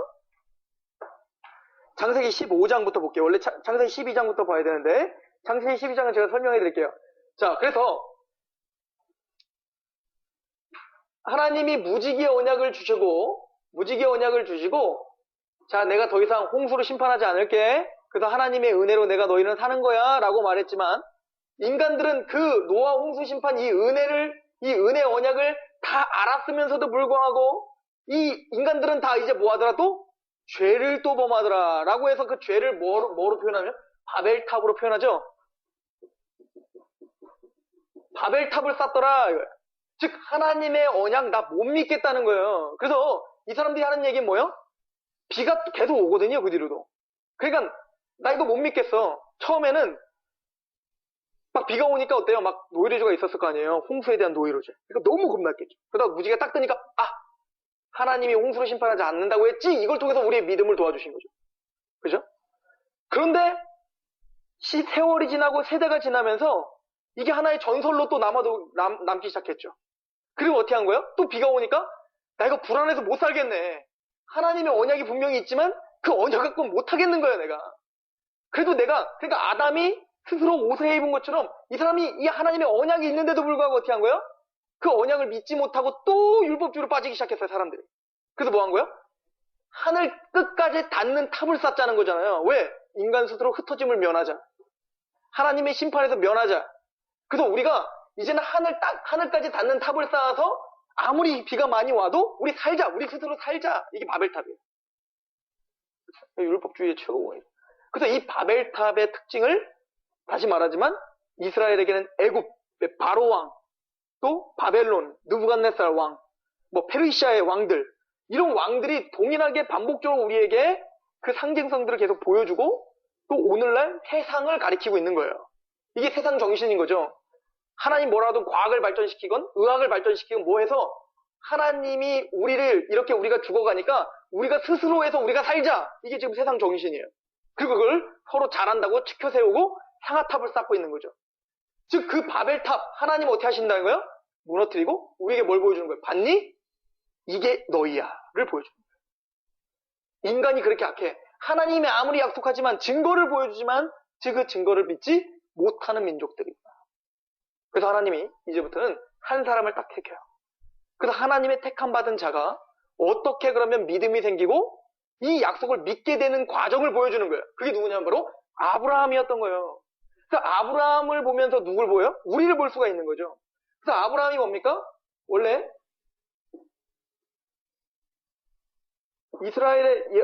원래는 어디입니까? 이 메소포타미아 지역, 티그리스 강과 유프라테스 강 사이에 있는 이 갈대아 우르에서 살았죠. 그리고 이 아브라함은 이 본토 친척 아비집이었던 갈대아 우르를 하나님이 떠나라 라고 이야기했어요. 그러나 아브라함이 떠나나요? 안 떠나나요? 떠나긴 떠나요. 누구랑 같이 떠나냐면 아비집을 떠나라고 했는데 아비랑 같이 떠나요. 이해하세요? 누구랑 떠나죠? 데라랑 같이 떠나요. 어디로? 하란에서 멈춰요. 이 하란도 달을 섬겼거든요. 우르가. 하란도 달을 섬기는 지역. 그러니까 진짜 하나님이 원하셨던 곳으로 떠나지 않은 거예요. 그러니까 아브라함은 계속 누구를 의지하며 살았던 거예요? 하나님을 의지한 게 아니라 아버지 데라를 의지하며 간 거예요. 하나님 누구 걷어가시죠? 여기서? 아버지 데라를 걷어가세요. 그때서야 이제 빌붙을 데가 없어. 아브라함이. 그러니까 아브라함이 그때서야 뭡니까? 다시 찾아가서 하나님이 너 본토 친척 아버지 떠나랬지. 그때서야 약속한 가나안 땅으로 온 거예요. 이해가세요? 그러니까 이게 우리라는 거예요. 우리 스스로는 하나님을, 이 세상을 떠나, 죄를 떠나 하나님에게로 갈 수 있는 능력이 우리에게 있다 없다? 없다요. 뭐를 통해서 보여줬다고요? 이걸 통해서 보여준 거예요. 봤니? 너희들 아무리 약속 줘도 너는 바벨탑 쌓는 존재야. 우리는. 그럼 아브라함은요? 아브라함도 그랬어. 아브라함도 스스로 여기서 바벨탑 쌓고 살았던 거야. 달신 섬기면서. 그랬던 아브라함을 강권 쪽으로 계속 누가 계속 몰아붙이는 거예요? 하나님이 몰아붙여서 마침내는 어디로 데려오더라? 데려와 놓고도 어떻게 해요? 아브라함은 끊임없이 하나님을 대적하고 불신하고 계속 그런 삶을 보여요. 그래서 오늘 말씀을 보세요. 창세기 15장에 보면 1절에 이후에 여호와의 말씀이 환상 중에 아브라함에게 임하여 이르시되 아브라함아 두려워하지 말라. 나는 내 방패요 너의 지극히 큰 상급이니라. 아브라함이 이르되 주 여호와여 무엇을 내게 주시려 하나이까? 나는 자식이 없사오니 나의 상속자 이 다메섹 사람 엘리에셀인입니다. 그러니까 지금도 불신을 보이고 있잖아요. 하나님 분명히 아들 준다고 했는데 나 아들 안 줬으니까 안 줄 게 뻔하니까 이 엘리에셀로 합시다. 그냥 하나님과 타협하자는 거잖아요. 하나님은 아들 주겠다는데 아브라함은 끊임없이 뭐래요? 내가 할 수 있는 걸로 합시다. 3절에 아브라함이 또 이르되 주께서 내게 씨를 주지 아니하셨으니 내 집에서 누가 안 줘서 그랬다는 거예요? 하나님 원망하는 거예요. 하나님 기다리라고 주라고 하는데 자기의 생각으로는 지금 안 주면 안 되는 거거든요. 자기가 더 똑똑한 거죠. 자기가 왕인 거야 아직도 아브라함은. 4절에 여호와의 말씀이 그에게 임하여 이르시되 그 사람이 내 상속자가 아니라 내 몸에서 날 자가 내 상속자가 되리라 하시고 그를 이끌고 밖으로 나가 이르시되 하늘을 우러 물결을 셀 수 있나 보라. 또 그에게 이르시되 내 자손이 이와 같으리라. 아브라함이 여호와를 믿으니 여호와께서 이를 그에게 의로 여기셨다. 여기서 믿음으로 말미암아 의롭다함을 받는 이신칭의가 여기서 나오죠. 자, 그런데 보세요. 7절 또 그에게 이르시되 나는 이 땅을 내게 주어 소유로 삼게 하려고 너를 갈대아인의 우르에서 이끌어낸 여호와라. 그러니까 네가 여기까지 온 것도 하나님의 강권적인 주권으로 이끌어서 여기 온 거다. 8절 그가 이르되 주 여호와여 내가 이 땅을 소유로 받은 것을 무엇으로 압니까? 라고 말해요. 그러니까 아브라함도 그럼 하나님이 가나안 땅 주시는 거, 이 약속 주시는 거 이걸 내가 어떻게 알고 어떻게 믿고 어떻게 내가 신뢰할 수 있죠? 그때 하나님이 어떻게 하십니까? 9절 우리가 잘 아는 얘기죠. 여호와께서 그에게 이르시되 나를 위하여 3년 된 암소와 3년 된 암염소와 3년 된 순양과 산비둘기와 집비둘기 새끼를 가져올지라. 아브라함이 그 모든 것을 가져다가 그 중간을 쪼개고 그 쪼갠 것을 마주 대어 놓고 그 새는 쪼개지 아니하였으며 솔개가 그 사체 위에 내릴 때에는 아브라함이 쫓았더라. 해질 때 아브라함에게 깊은 잠이 임하고 자고 있어요. 큰 흑암과 두려움이 그에게 임하였더니 여호와께서 아브라함에게 이르시되 너는 반드시 알라. 내 자손이 이방에게서 객이 되어 그를 섬기겠고 그들은 400년 동안 내 자손을 괴롭히리니 그들이 섬기는 나라를 내가 징벌할지며 그 후에 내 자손이 큰 재물을 이끌고 나오리라 라는 약속을 주시고 바로 하나님이 어떻게 하세요? 그 중간을 확 지나가세요. 이게 증거예요. 하나님 이 가나안 땅 나에게 줄 줄 내가 어떻게 믿죠? 그때 하나님이 어떻게 하세요? 짐승들 다 쪼개서 태어나. 그리고 하나님이 어떻게 하십니까? 네가 400년 동안 입안의 객으로 팔려 있다가 그들을 내가 반드시 치고 대적들을 치고 내가 너를 거기서 구원해낼 거야. 그렇게 하시면 어때요? 거기를 푹 지나가세요. 그게 뭐죠? 이 약속을 난 지키지 않으면 내가 쪼개지 마. 우리 저번 시간에 배웠죠? 이게 언약이라고. 이 언약 체결. 그래서 아브라함에게 주신 증거는 그거였던 거예요. 하나님이 자기의 몸을 쪼개길 것까지 맹세하셨다. 누구를 상징합니까? 우리에게 여러분들은 어떤 증거를 주신 거예요? 내가 너를 영생을 주마. 진실로 너는 나를 보고 나를 보내신 자를 믿는 자는 영생을 얻었고 심판에 이르지 아니하나니 사망에서 생명으로 옮겼느니라 라고 하는 이 약속을 어떻게 믿고 오늘 사실은 나는 여전히 죄 가운데 있고 여전히 죄를 짓고 있는 난데 여전히 고통을 당하고 세상이 더 힘세 보이는 현 시대에 아브라함 같은 현실 속에 있는데 내가 어떻게 그걸 믿고 오늘 내가 구원받았다는 확신이 있냔 말입니다. 그래서 아브라함에게 주신 게 뭐예요? 내가 쪼개지 마요. 그럼 우리에게 주신 그 증거는 뭐예요? 십자가에서 예수님이 쪼개진 것을 우리에게 증거로 주신 거예요. 내 아들을 쪼갰다. 그래도 못 믿겠니?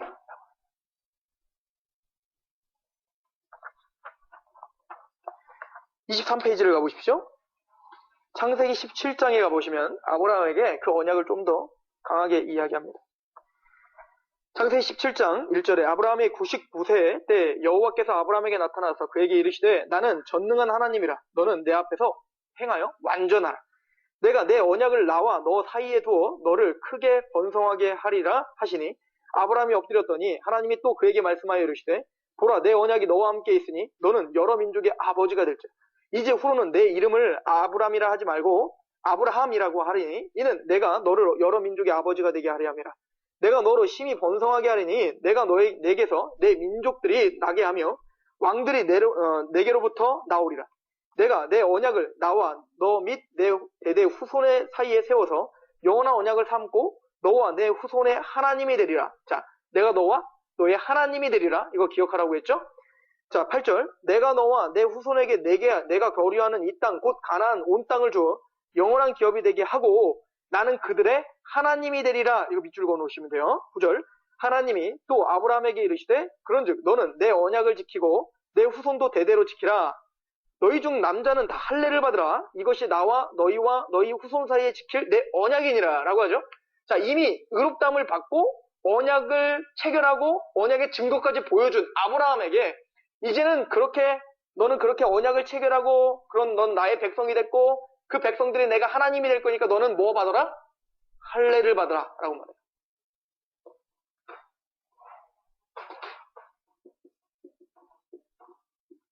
자, 하나님은 아브라함에게 증거를 보여줬어요. 그 증거는 뭐라고 했습니까? 하나님 스스로가 쪼개지는 거라고 했어요. 우리가 말하는 십자가예요. 그렇다면 이 할례는 뭐냐면 하나님이 백성이 됐다라고 하는 표식이에요.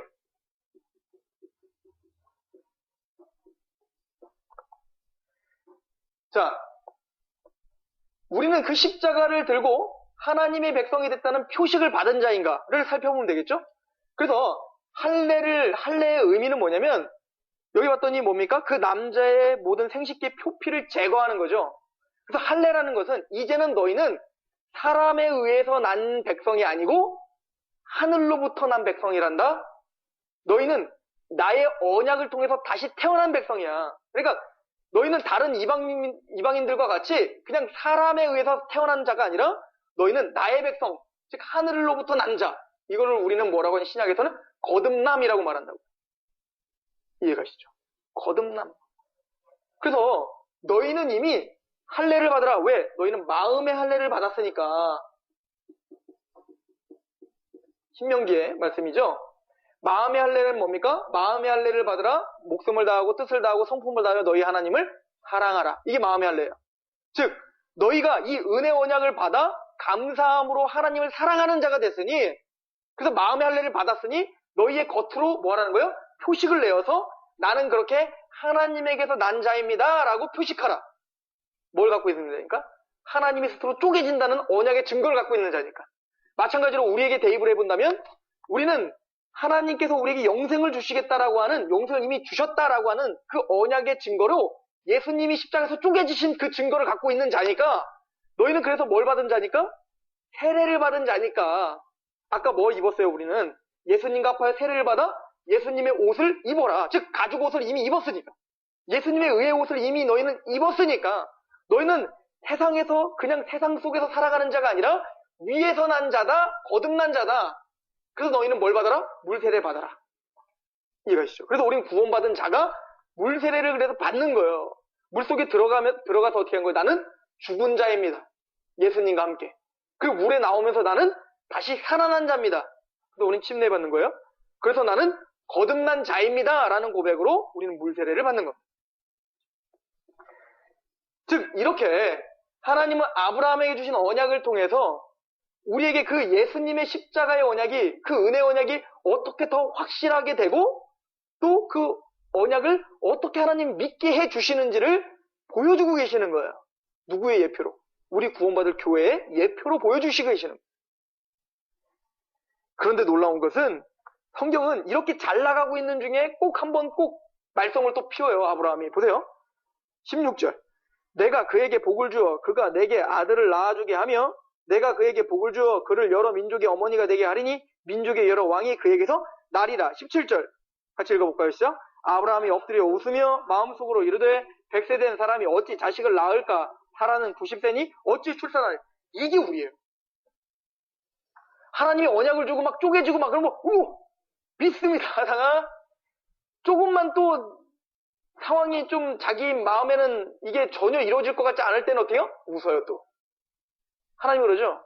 아브라함아 너를 아브라함이라고 만들어주마. 그랬더니 그때는 아멘으로 받아. 왜? 자기 이스마엘도 낳아봤잖아요. 그런데 사라에 대해서 약속하고 있어요. 근데 사라는 이미 뭐가 끊어졌어요? 경수가 끊어졌다고요. 그러니까 사라는 이제 열국의 어미가 될 거란다 그랬더니 뭐라고 웃는 거예요 이제 아브라함이. 왜? 그거는 내가 못 믿겠다는 거죠. 나를 통해서 자식을 낳는 건 믿어지는데 왜? 할 수 있으니까 내가. 그런데 뭐는 못 믿겠다는 거예요? 이 사라는 못 믿겠다는 거예요. 왜? 이미 인간적으로는 끝이니까. 웃는 거예요. 그랬더니 사라도 어떻게 했죠? 여기는 좀 없는데 창세기 18장에 보면 18장 12절에 보면 사라가 속으로 웃고 이르되 내가 노쇠하였고 내 주인도 늙었으니 내게 무슨 즐거움이 있으리요. 그러니까 아브라함도 웃었을 뿐만 아니라 누구도 웃어요? 사라도 비웃어요. 누구를? 하나님의 약속을. 이게 약속의 사람 아브라함의 태도인 거예요. 근데 이게 우리 태도가 아니라고 얘기할 수 있습니까? 우리 그러잖아요. 우리의 믿음이란 이렇게 항상 불안정해요. 그래서 가끔 이런 얘기를 한 적이 있어요. 막 구원의 확신을 딱 받았다가 구원의 확신 있는 사람이 무슨 약 맞은 사람처럼 무조건 계속 구원의 확신 있고 막 가끔은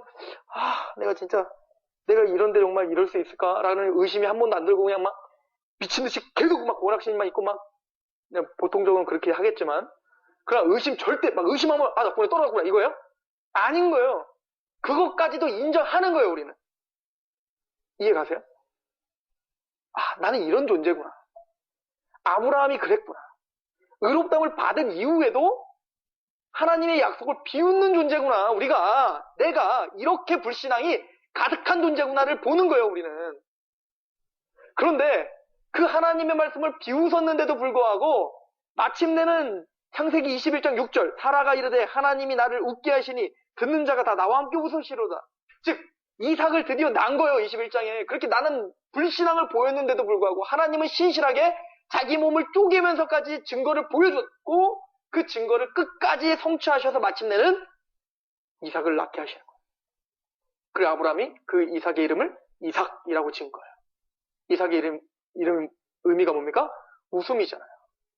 나는 하나님을 비웃었지만 하나님은 나에게 기쁨의 웃음으로 그 약속을 성실히 성취하셨구나. 그래서 구원의 확신이 있는 거예요. 우리가. 여러분들이 믿음을 스스로 지켜 구원의 확신을 얻는다면 우리는 아무도 믿음을 장담할 사람은 아무도 없는 거예요. 은혜 언약이 바로 이런 거예요. 아브라함을 통해서 우리에게 보여주시는 은혜 언약을 보이십니까? 봤니? 내가 증거도 보여줬고 내 아들을 통해 증거도 보여줬고 너의 믿음도 내가 지켜준다니까? 예수님이 뭐라고 하십니까? 히브리서에 보면 히브리 기자가 뭐라고 합니까? 믿음의 주요 온전케 하시는 일을 바라보자 이거밖에 우리 못하는 거예요. 믿음의 주인도 주님이라는 거예요. 내 믿음의 주인도 예수님이고 그 예수님을 우리는 바라봐야 되는 거예요. 이해가시죠? 그거밖에 우리가 할 수 있는 게 없다. 성경이 그것을 끊임없이 말해주고 있는 것입니다. 넘어가셔서 창세기 21장을 보십시오. 창세기 21장 12절 말씀 24페이지에 있죠? 같이 봉독해 봅시다. 시작. 하나님이 아브라함에게 이르시되 내 아이나 내 여종을 말미암아 근심하지 말고 사라가 내게 이른 말을 다 들으라. 이삭에게서 나는 자라야 내 씨라.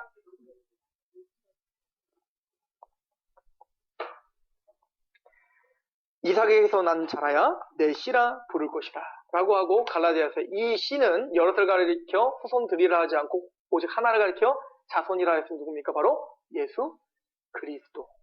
그렇게 하나님은 믿음이 없는 아브라함을 끊임없이 포기하지 않고 인도하셔서 마침내는 믿음의 조상으로 만드시더라. 그리고 우리는 그 믿음과 동일하게 의롭다함을 받아 그 믿음을 유지하고 마침내는 그 약속을 받는 자인데 그래서 우리를 뭐라고 하냐면 아브라함의 자손이라 라고 말하는 거예요. 로마서 4장 1절을 보시면 24페이지 있죠? 그런즉 육신으로 우리 조상인 아브라함이 무엇을 얻었다 하리요. 이 아브라함의 스토리를 알고 이 말씀을 읽어보는 거예요. 만일 아브라함이 행위로서 의롭다 하심을 받았다면 자랑할 것이 있으려니나 하나님 앞에서 없어요. 그리고 아브라함의 지금 스토리를 보세요. 아브라함이 자랑할 게 있습니까? 이삭을 바친 걸 자랑할 수 있겠어요? 자랑할 수 없다고요. 다 하나님이 만드신 거란 말입니다. 3절 성경이 무엇을 말하느냐? 아브라함이 하나님을 믿음에 그것이 그에게 의로 여겨진 바 된 거 아니냐. 일하는 자에게는 그 삭시 은혜로 여겨지지 아니하고 보수로 여겨지거니와 이를 아니할지라도 경건하지 아니한 자. 아브라함이 딱 그 사람이잖아요. 경건하지 않았잖아요. 끝까지. 근데 이를 아니할지라도 경건하지 아니한 자를 의롭다 하시는 이를 믿는 자에게는 너의 믿음의 주요 온전케 하시는 예수를 바라보자. 이게 믿음이에요.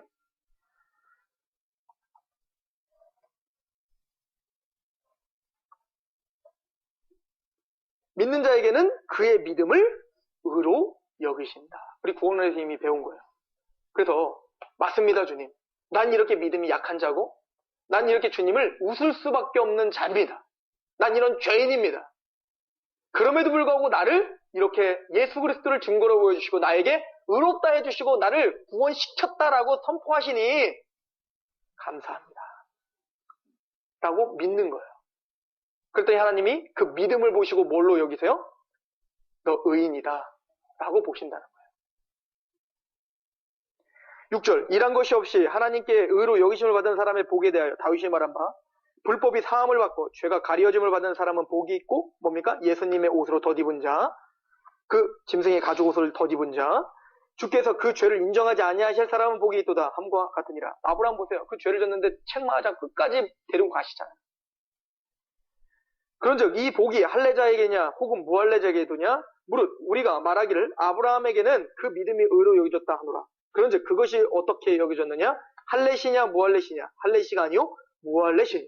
그가 할례의 표를 받은 것은 무할례시의 믿음으로 된 의를 인친 것이니 이는 무할례자로 믿는 모든 자의 조상이 되어 그들도 의로 여기심을 얻게 하려 하십니다. 우리 얘기죠. 또한 할례자의 조상이 되었으니 곧 할례를 받을 자에게뿐만 아니라 우리 조상 아브라함이 무할례시에 가졌던 믿음의 자취를 따르는 자들 우리입니다. 그 믿음의 자취를 따라서 나의 연약함을 알아 주님을 바라보는 자들에게도 의롭다 하려 하십니다. 라고 성경은 결론을 내리시는 거예요.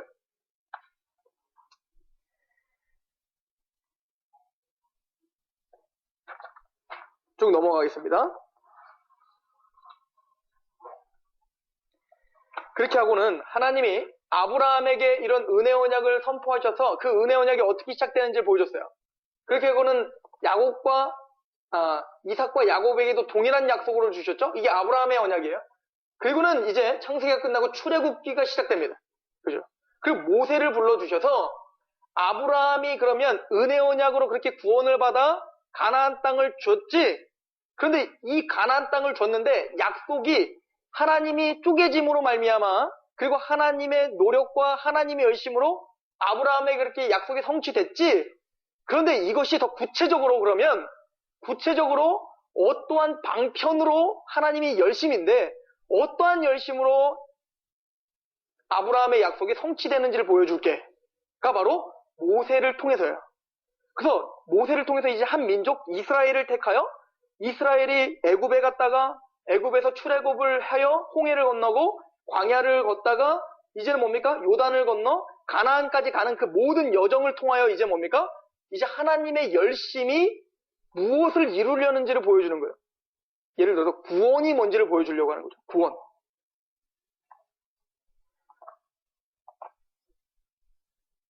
홍해를 가려고 그래서 우리는 율법을 받는데 율법을 받기 전에 뭡니까? 유월절이라는 걸 하잖아요. 그래서 대속죄에 대한 대속제물에 대한 개념을 이제는 모세에게 보여주는 거예요. 그죠? 물론 아브라함에게도 보여줬어요. 누굴 바치면서? 이삭을 바치면서. 그러나 더 구체적으로 보여주는 거예요. 그래서 모세에게는 대속제물의 개념도 알려주시고 그리고 뭡니까? 성막의 개념도 알려주시고 그래서 하나님이 어떻게 은혜로 자비를 베푸시는지 죄를 어떻게 없애시는지에 대해서 구체적으로 우리의 죄가 어떻게 하나님이 죄 없는 자로 어떻게 여기시는지에 대해서 설명해 주는 게 모세 언약인 거예요. 그래서 모세 언약은 보통 모세 언약을 말할 때 옛 언약이라고도 하고 율법이라고 말하죠. 그래서 우리는 모세 언약을 율법이라고 이야기하는데 하나님이 모세에게 이 옛 언약이라는 율법을 주심으로 누구를 드러내려고 하냐면 바로 예수 그리스도, 바로 그 여자의 후손을 드러내려고 하는 거죠. 우리가 이렇게 한번 보시면 돼요.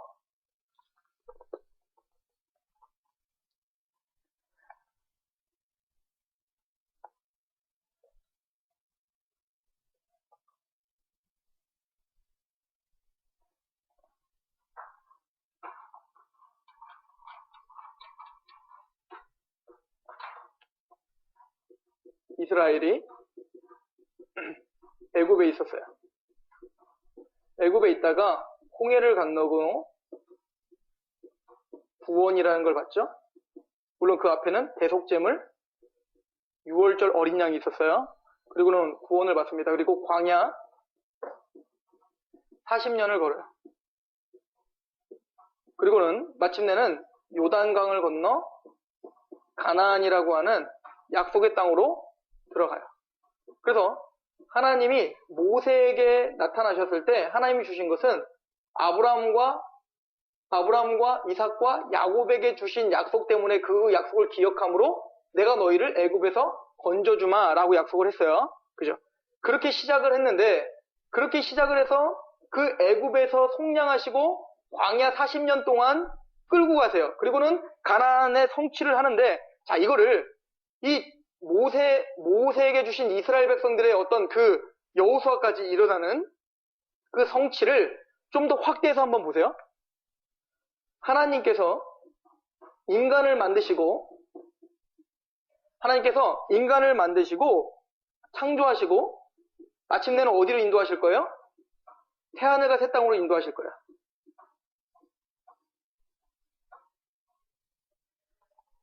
그리고는 하나님은 이 인간을 만드시고 제일 먼저 주신 게 뭐냐면 율법을 주셨어요. 선악과를 따먹지 말아서, 그죠? 행위 언약을 주셨고 인간은 어떻게 했어요? 실패했고 실패하자마자 하나님 뭘 주셨죠? 은혜 언약을 주셨고 그 은혜 언약의 중심에는 예수님이 있었어요. 그죠? 자, 마찬가지로 이스라엘 백성들도 바로 구원을 시켜주시고 바로 뭘 주시죠? 율법을 주시죠. 율법을 주셔서 하고자 했던 얘기가 뭐였어요? 40년 광야 세월을 살아. 원래는 이스라엘 백성들은 어디로 그냥 직통하면 돼요. 40년 광야 안 살아도 돼요. 그냥 사흘길만 걸어서 가나안 가면 된다고요. 원래 아담은 그냥 태하늘과 새 땅으로 가면 돼요. 근데 뭐 때문에 못한 거예요? 선악과 따먹어서 율법을 어겨서 이렇게 긴 세월이 지나야 태하늘과 새 땅을 왔다고요. 그런데 이스라엘도 마찬가지예요. 율법을 어겨서 어떻게 한 거예요? 40년 도는 거예요. 하나님이 약속을 잃어버리고 약속을 믿지 않고. 그죠? 자, 그렇다면 이렇게 보자는 거예요. 하나님이 광야 40년 동안 뭘 깨닫게 하려고 하는 걸까요? 율법을 주시고 너희는 40년 동안 뭡니까? 하나님의 말씀을 계속 어기며 산다를 보여주는 거예요. 그리고 고통의 세월을 보내게 해요. 그걸 통해서 뭘 보게 하는 겁니까? 나중에는 뭡니까? 가나안 땅에 들어가는 것이 나의 어떤 노력과 나의 어떤 공의 때문도 아니고 수요가 많아서가 아니라 다 누구의 은혜였구나를 깨닫게 하는 거예요. 하나님의 은혜였구나를 깨닫게 하는데 가장 중추적인 역할을 하는 게 뭐냐면 율법이에요. 왜? 율법의 잣대로 나를 바라봐야 되니까. 마찬가지로 아담이라고 한번 생각해 봅시다. 하나님이 아담을 하나님 형상대로 천지를 창조하시고 아담을 만드시고 아담이 선악과를 따먹지 않고 그대로 새하늘과 새 땅에 갔다면 물론 행복하겠지만 뭐는 없을까요? 감격은 없을 거란 말입니다.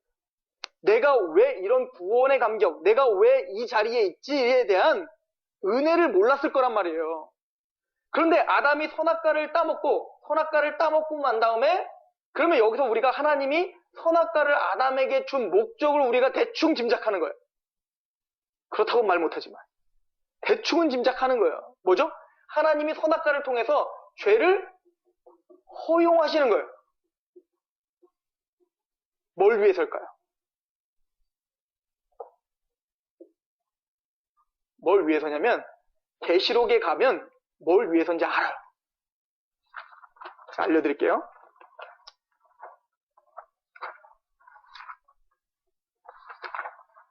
우리가 계시록에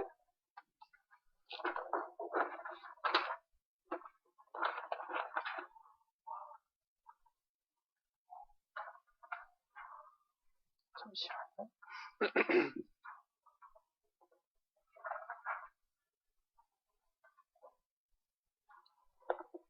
우리 계시록, 우리 7장을 한번 가보시겠습니까? 계시록 7장.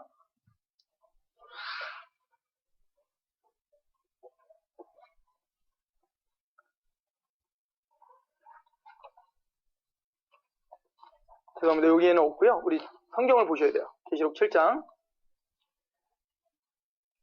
9절부터 보겠습니다.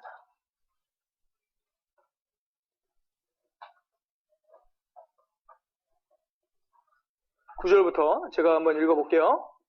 계속 7장 9절부터. 이 일 후에 내가 보니 각 나라와 족속과 백성과 방언에서 아무도 능히 셀 수 없는 큰 무리가 나와 흰 옷을 입고 손에 종려가지를 들고 보좌 앞에 어린 양 앞에 서서 큰 소리로 외쳐 이르되 구원하심이 보좌에 앉으신 우리 하나님과 어린 양에게 있도다 하니 모든 천사가 보좌와 장로들과 내 생물의 주위에 서 있다가 보좌 앞에 엎드려 얼굴을 대고 하나님께 경배하여 이르되 아멘. 찬송과 영광과 지혜와 감사와 존귀와 권능과 힘이 우리의 하나님께 세세토록 있을지어다. 아멘 하더라. 장로 중 하나가 응답하여 나에게 이르되 이 흰옷 입은 자가 누구며? 자, 지금까지 우리가 배운 게 지금 다 함축되어 있죠? 이 흰옷 입은 자가 누구이며 또 어디서 왔느냐? 내가 말하기를 내 주여 당신이 아시나이다 하니 그가 나에게 이르되 이는 큰 환란에서 나오는 자들인데 어린 양의 피에 그 옷을 씻어 희게 하였느니라. 그러므로 그들이 하나님의 보좌 앞에 있고 또 그의 성전에서 밤낮 하나님을 섬김에, 자, 이렇게 구원을 받은 자가 밤낮 누구를 섬겨요? 하나님을 섬겨요. 당신은 나의 하나님이고 나는 당신의 백성이니까 보좌에 앉으시니가 그를 위에 장막을 치시리니 그들이 다시는 줄이지도 아니하며 목마르지도 아니하고 해나 아무 뜨거운 기운에 상하지도 아니하리니 이는 보좌 가운데 계신 어린 양이 그들의 목자가 되사 생명수 샘으로 인도하시고 하나님께서 그들의 눈에서 모든 눈물을 씻어 주실 것이라. 자, 보세요. 지금 뭘 그리고 있냐면 그 구원받은 14만 4천 큰 무리, 그죠? 그 흰옷을 입은 구속받은 하나님의 백성들이 누구를 찬양해요? 예수 그리스도와 하나님을 찬양하고 있단 말이에요. 이거는 누구만 할 수 있는 찬양이냐면 구속이라는 걸 경험해 본 자만이 찬양하는 거예요. 자, 좀 더 제가 구체적으로 이야기해드리면 우리 계시록 14장을 한번 보세요. 14장 35절 보세요. 자, 14만 4천이 찬양하는 노래를 이렇게 표현하고 있습니다. 계시록 14장 35절.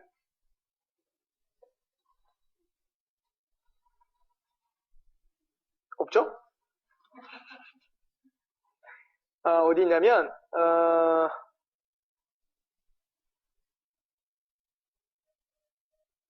죄송해요. 우리 3절 볼게요.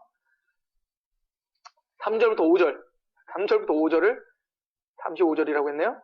자, 우리 같이 한번 읽어보겠습니다. 시작. 그들이 보좌 앞에 내 생물과 장로들 앞에서 새 노래를 부르니 땅에서 속량함을 받은 14만 4천 밖에는 능히 이 노래를 배울 자가 없어. 자, 보세요.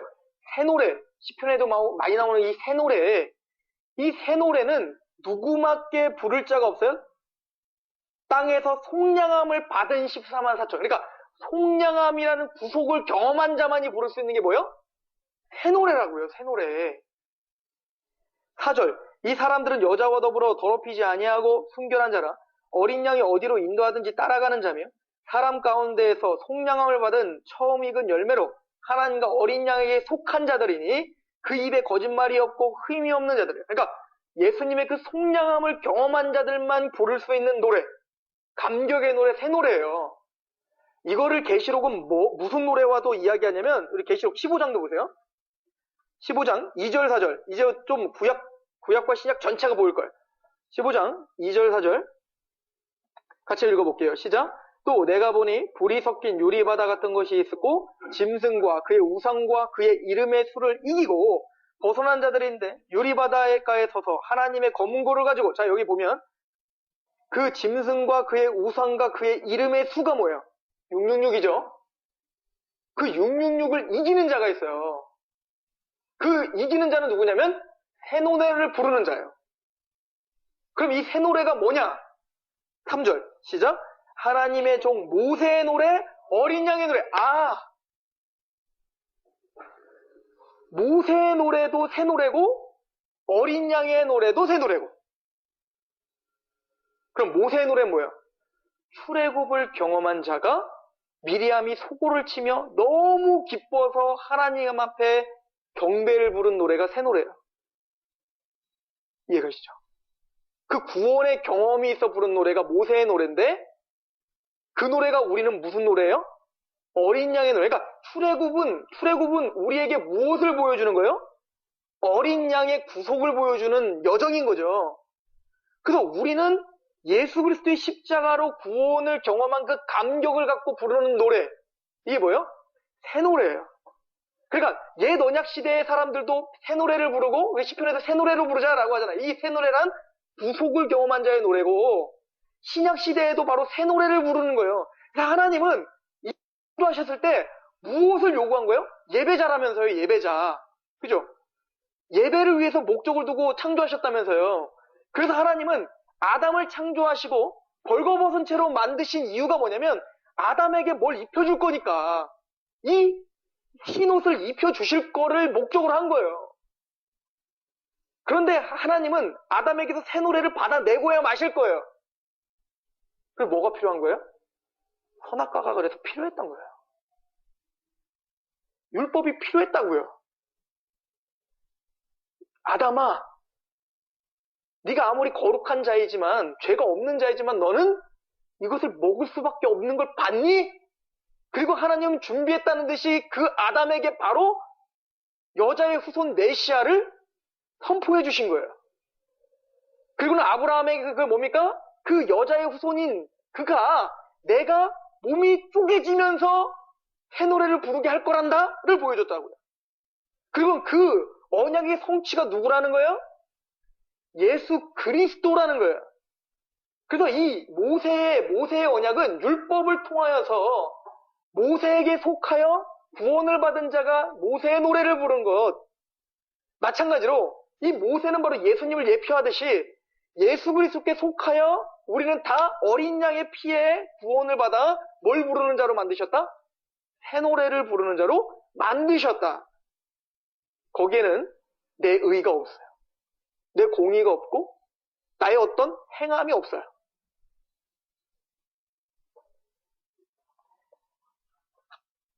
우리는 그 모세의 언약을 통하여 새 언약, 어린 양의 피, 은혜 언약을 바라보는 역할로 모세 언약을 주신 거예요.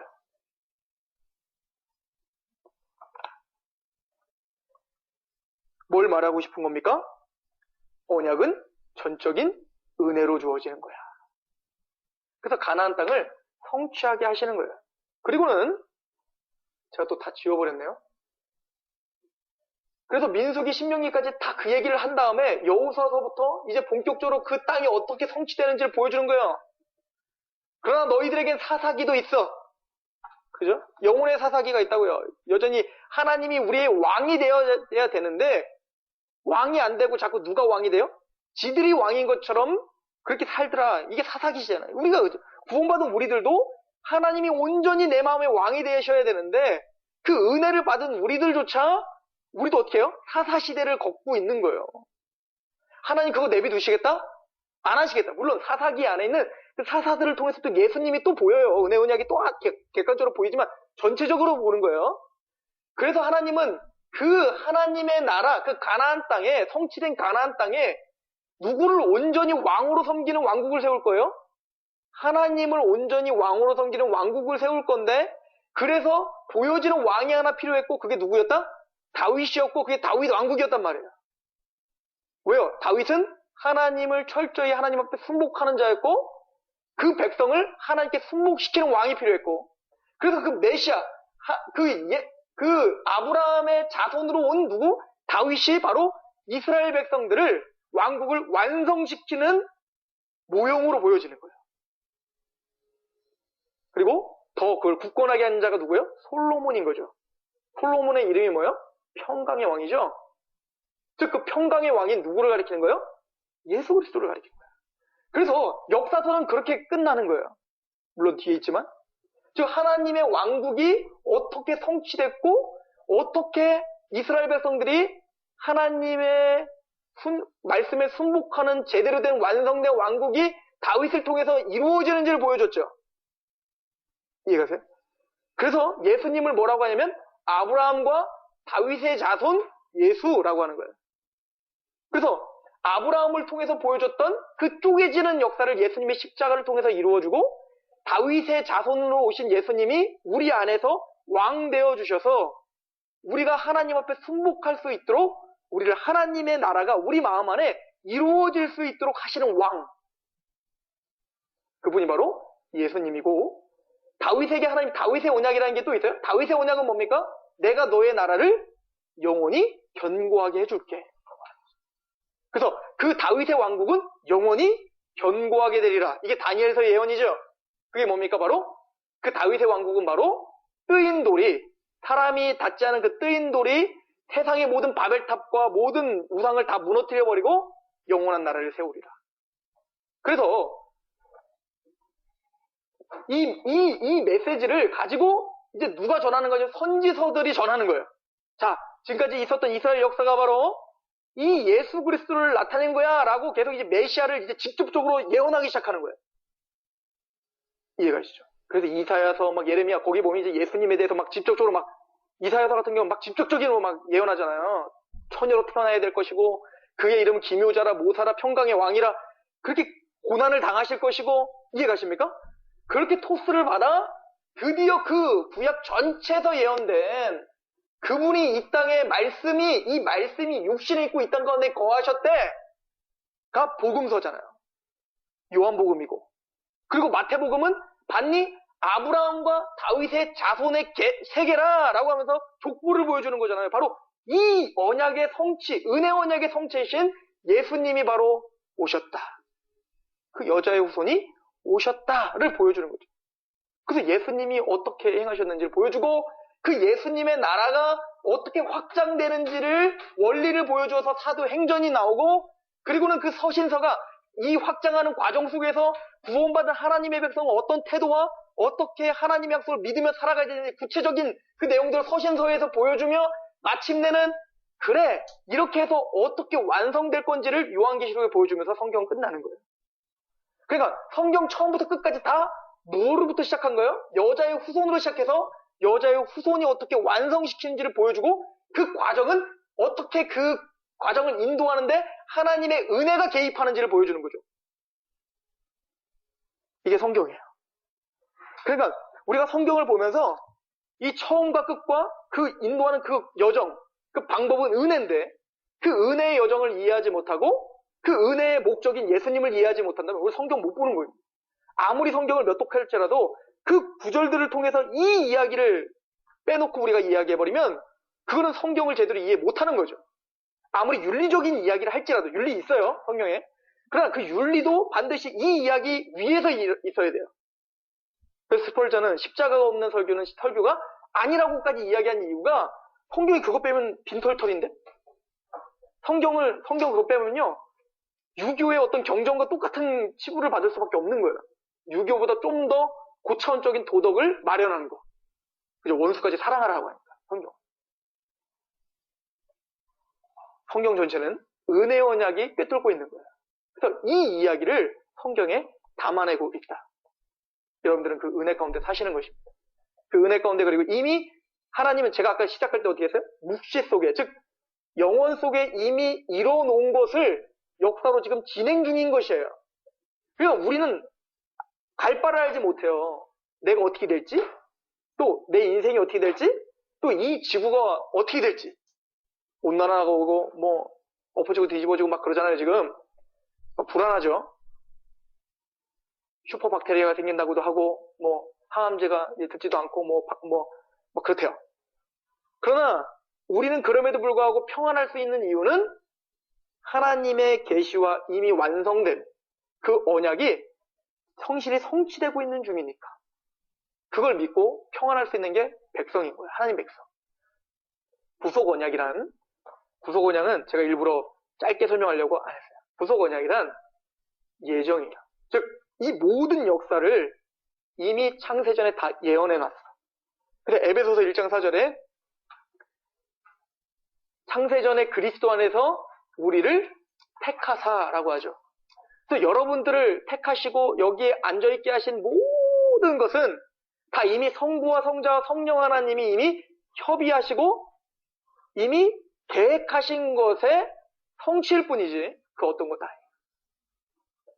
그래서 이 구속 언약이란 하나님이 이 땅을 창조하시기 전에 이미 성부와 성자 성령 하나님이 아들아 네가 내 자녀들을 위해서 내려가 줘야겠다. 그래서 육체를 예비하시고 이런 말씀 시편에 보면 한 육체를 예비하시고 그러니까 이 모든 것들이 다 하나님의 계획에 착착착착 진행되는 과정 속에 있었던 거지 하나님이 이거 하나 해놓으시고 바쁘셔서 못했다가 얘 빵꾸 났네 이거 땜질하시고 또 빵꾸 했네 땜질 아담이 타락했네 어이구 나 이거 몰랐네 그러고 그때서야 막 이거 뭐 어떡하지 아들아 너 내가 올래? 이런 식의 구원은 아니라는 거예요. 이미 하나님은 다 이뤄놓으신 거예요. 그리고 아담이 타락했을 때 하나님은 전혀 당황하지 않으신 거예요. 그리고 계획대로 하나님은 은혜 언약을 선포하신 거예요. 왜? 뭘 위해서? 우리에게서 찬양을 받아내려고. 어떤 찬양? 새 노래. 구속의 경험이 있는 새 노래. 그 구속의 경험이 있는 새 노래를 항상 부르시면 승리하시는 저와 여러분 되길 소망합니다. 기도하겠습니다. 아버지 하나님 너무나 감사합니다. 우리가 성경이 전반적으로 깔려있는 하나님의 은혜 언약을 특별히 아브라함과 노아와 또 하나님 모세를 통하여서 또 다윗과 또 계시록을 통하여서 우리가 큰 흐름을 보았습니다. 하나님 얼마나 놀라우신 분인지 그 하나님의 지혜를 우리가 어찌 측량할 수 있겠습니까? 주 하나님 우리가 보기엔 실패인 것 같으나 그 실패를 가지고 하나님의 지극히 위대하신 그 영광을 드러내시며 우리가 보기엔 죄악덩어리이지만 그곳 가운데서 하나님 앞에 어떠한 복종과 어떠한 찬양을 받아내시는지를 우리는 성경을 통해서 봅니다. 아브라함처럼 끊임없이 의심이 가는 우리들이 온데 그럼에도 불구하고 우리를 놓지 않으시는 하나님의 은혜와 신실하심이 있어 오늘 이 시간 하나님 앞에 무릎을 꿇어 싸우리. 하나님 우리를 붙잡아 주시고 우리의 믿음을 더욱더 견고하게 하시옵소서. 하나님의 거룩하신 말씀을 볼 때 그 예수 그리스도의 은혜가 생각이 나고 깨달아져 항상 눈물을 흘리며 그렇게 감사와 감격으로 새 노래를 부르며 그렇게 하나님의 말씀을 묵상할 수 있도록 우리에게 은혜를 베풀어 주옵소서. 예수 그리스도의 이름으로 감사하며 기도하옵나이다.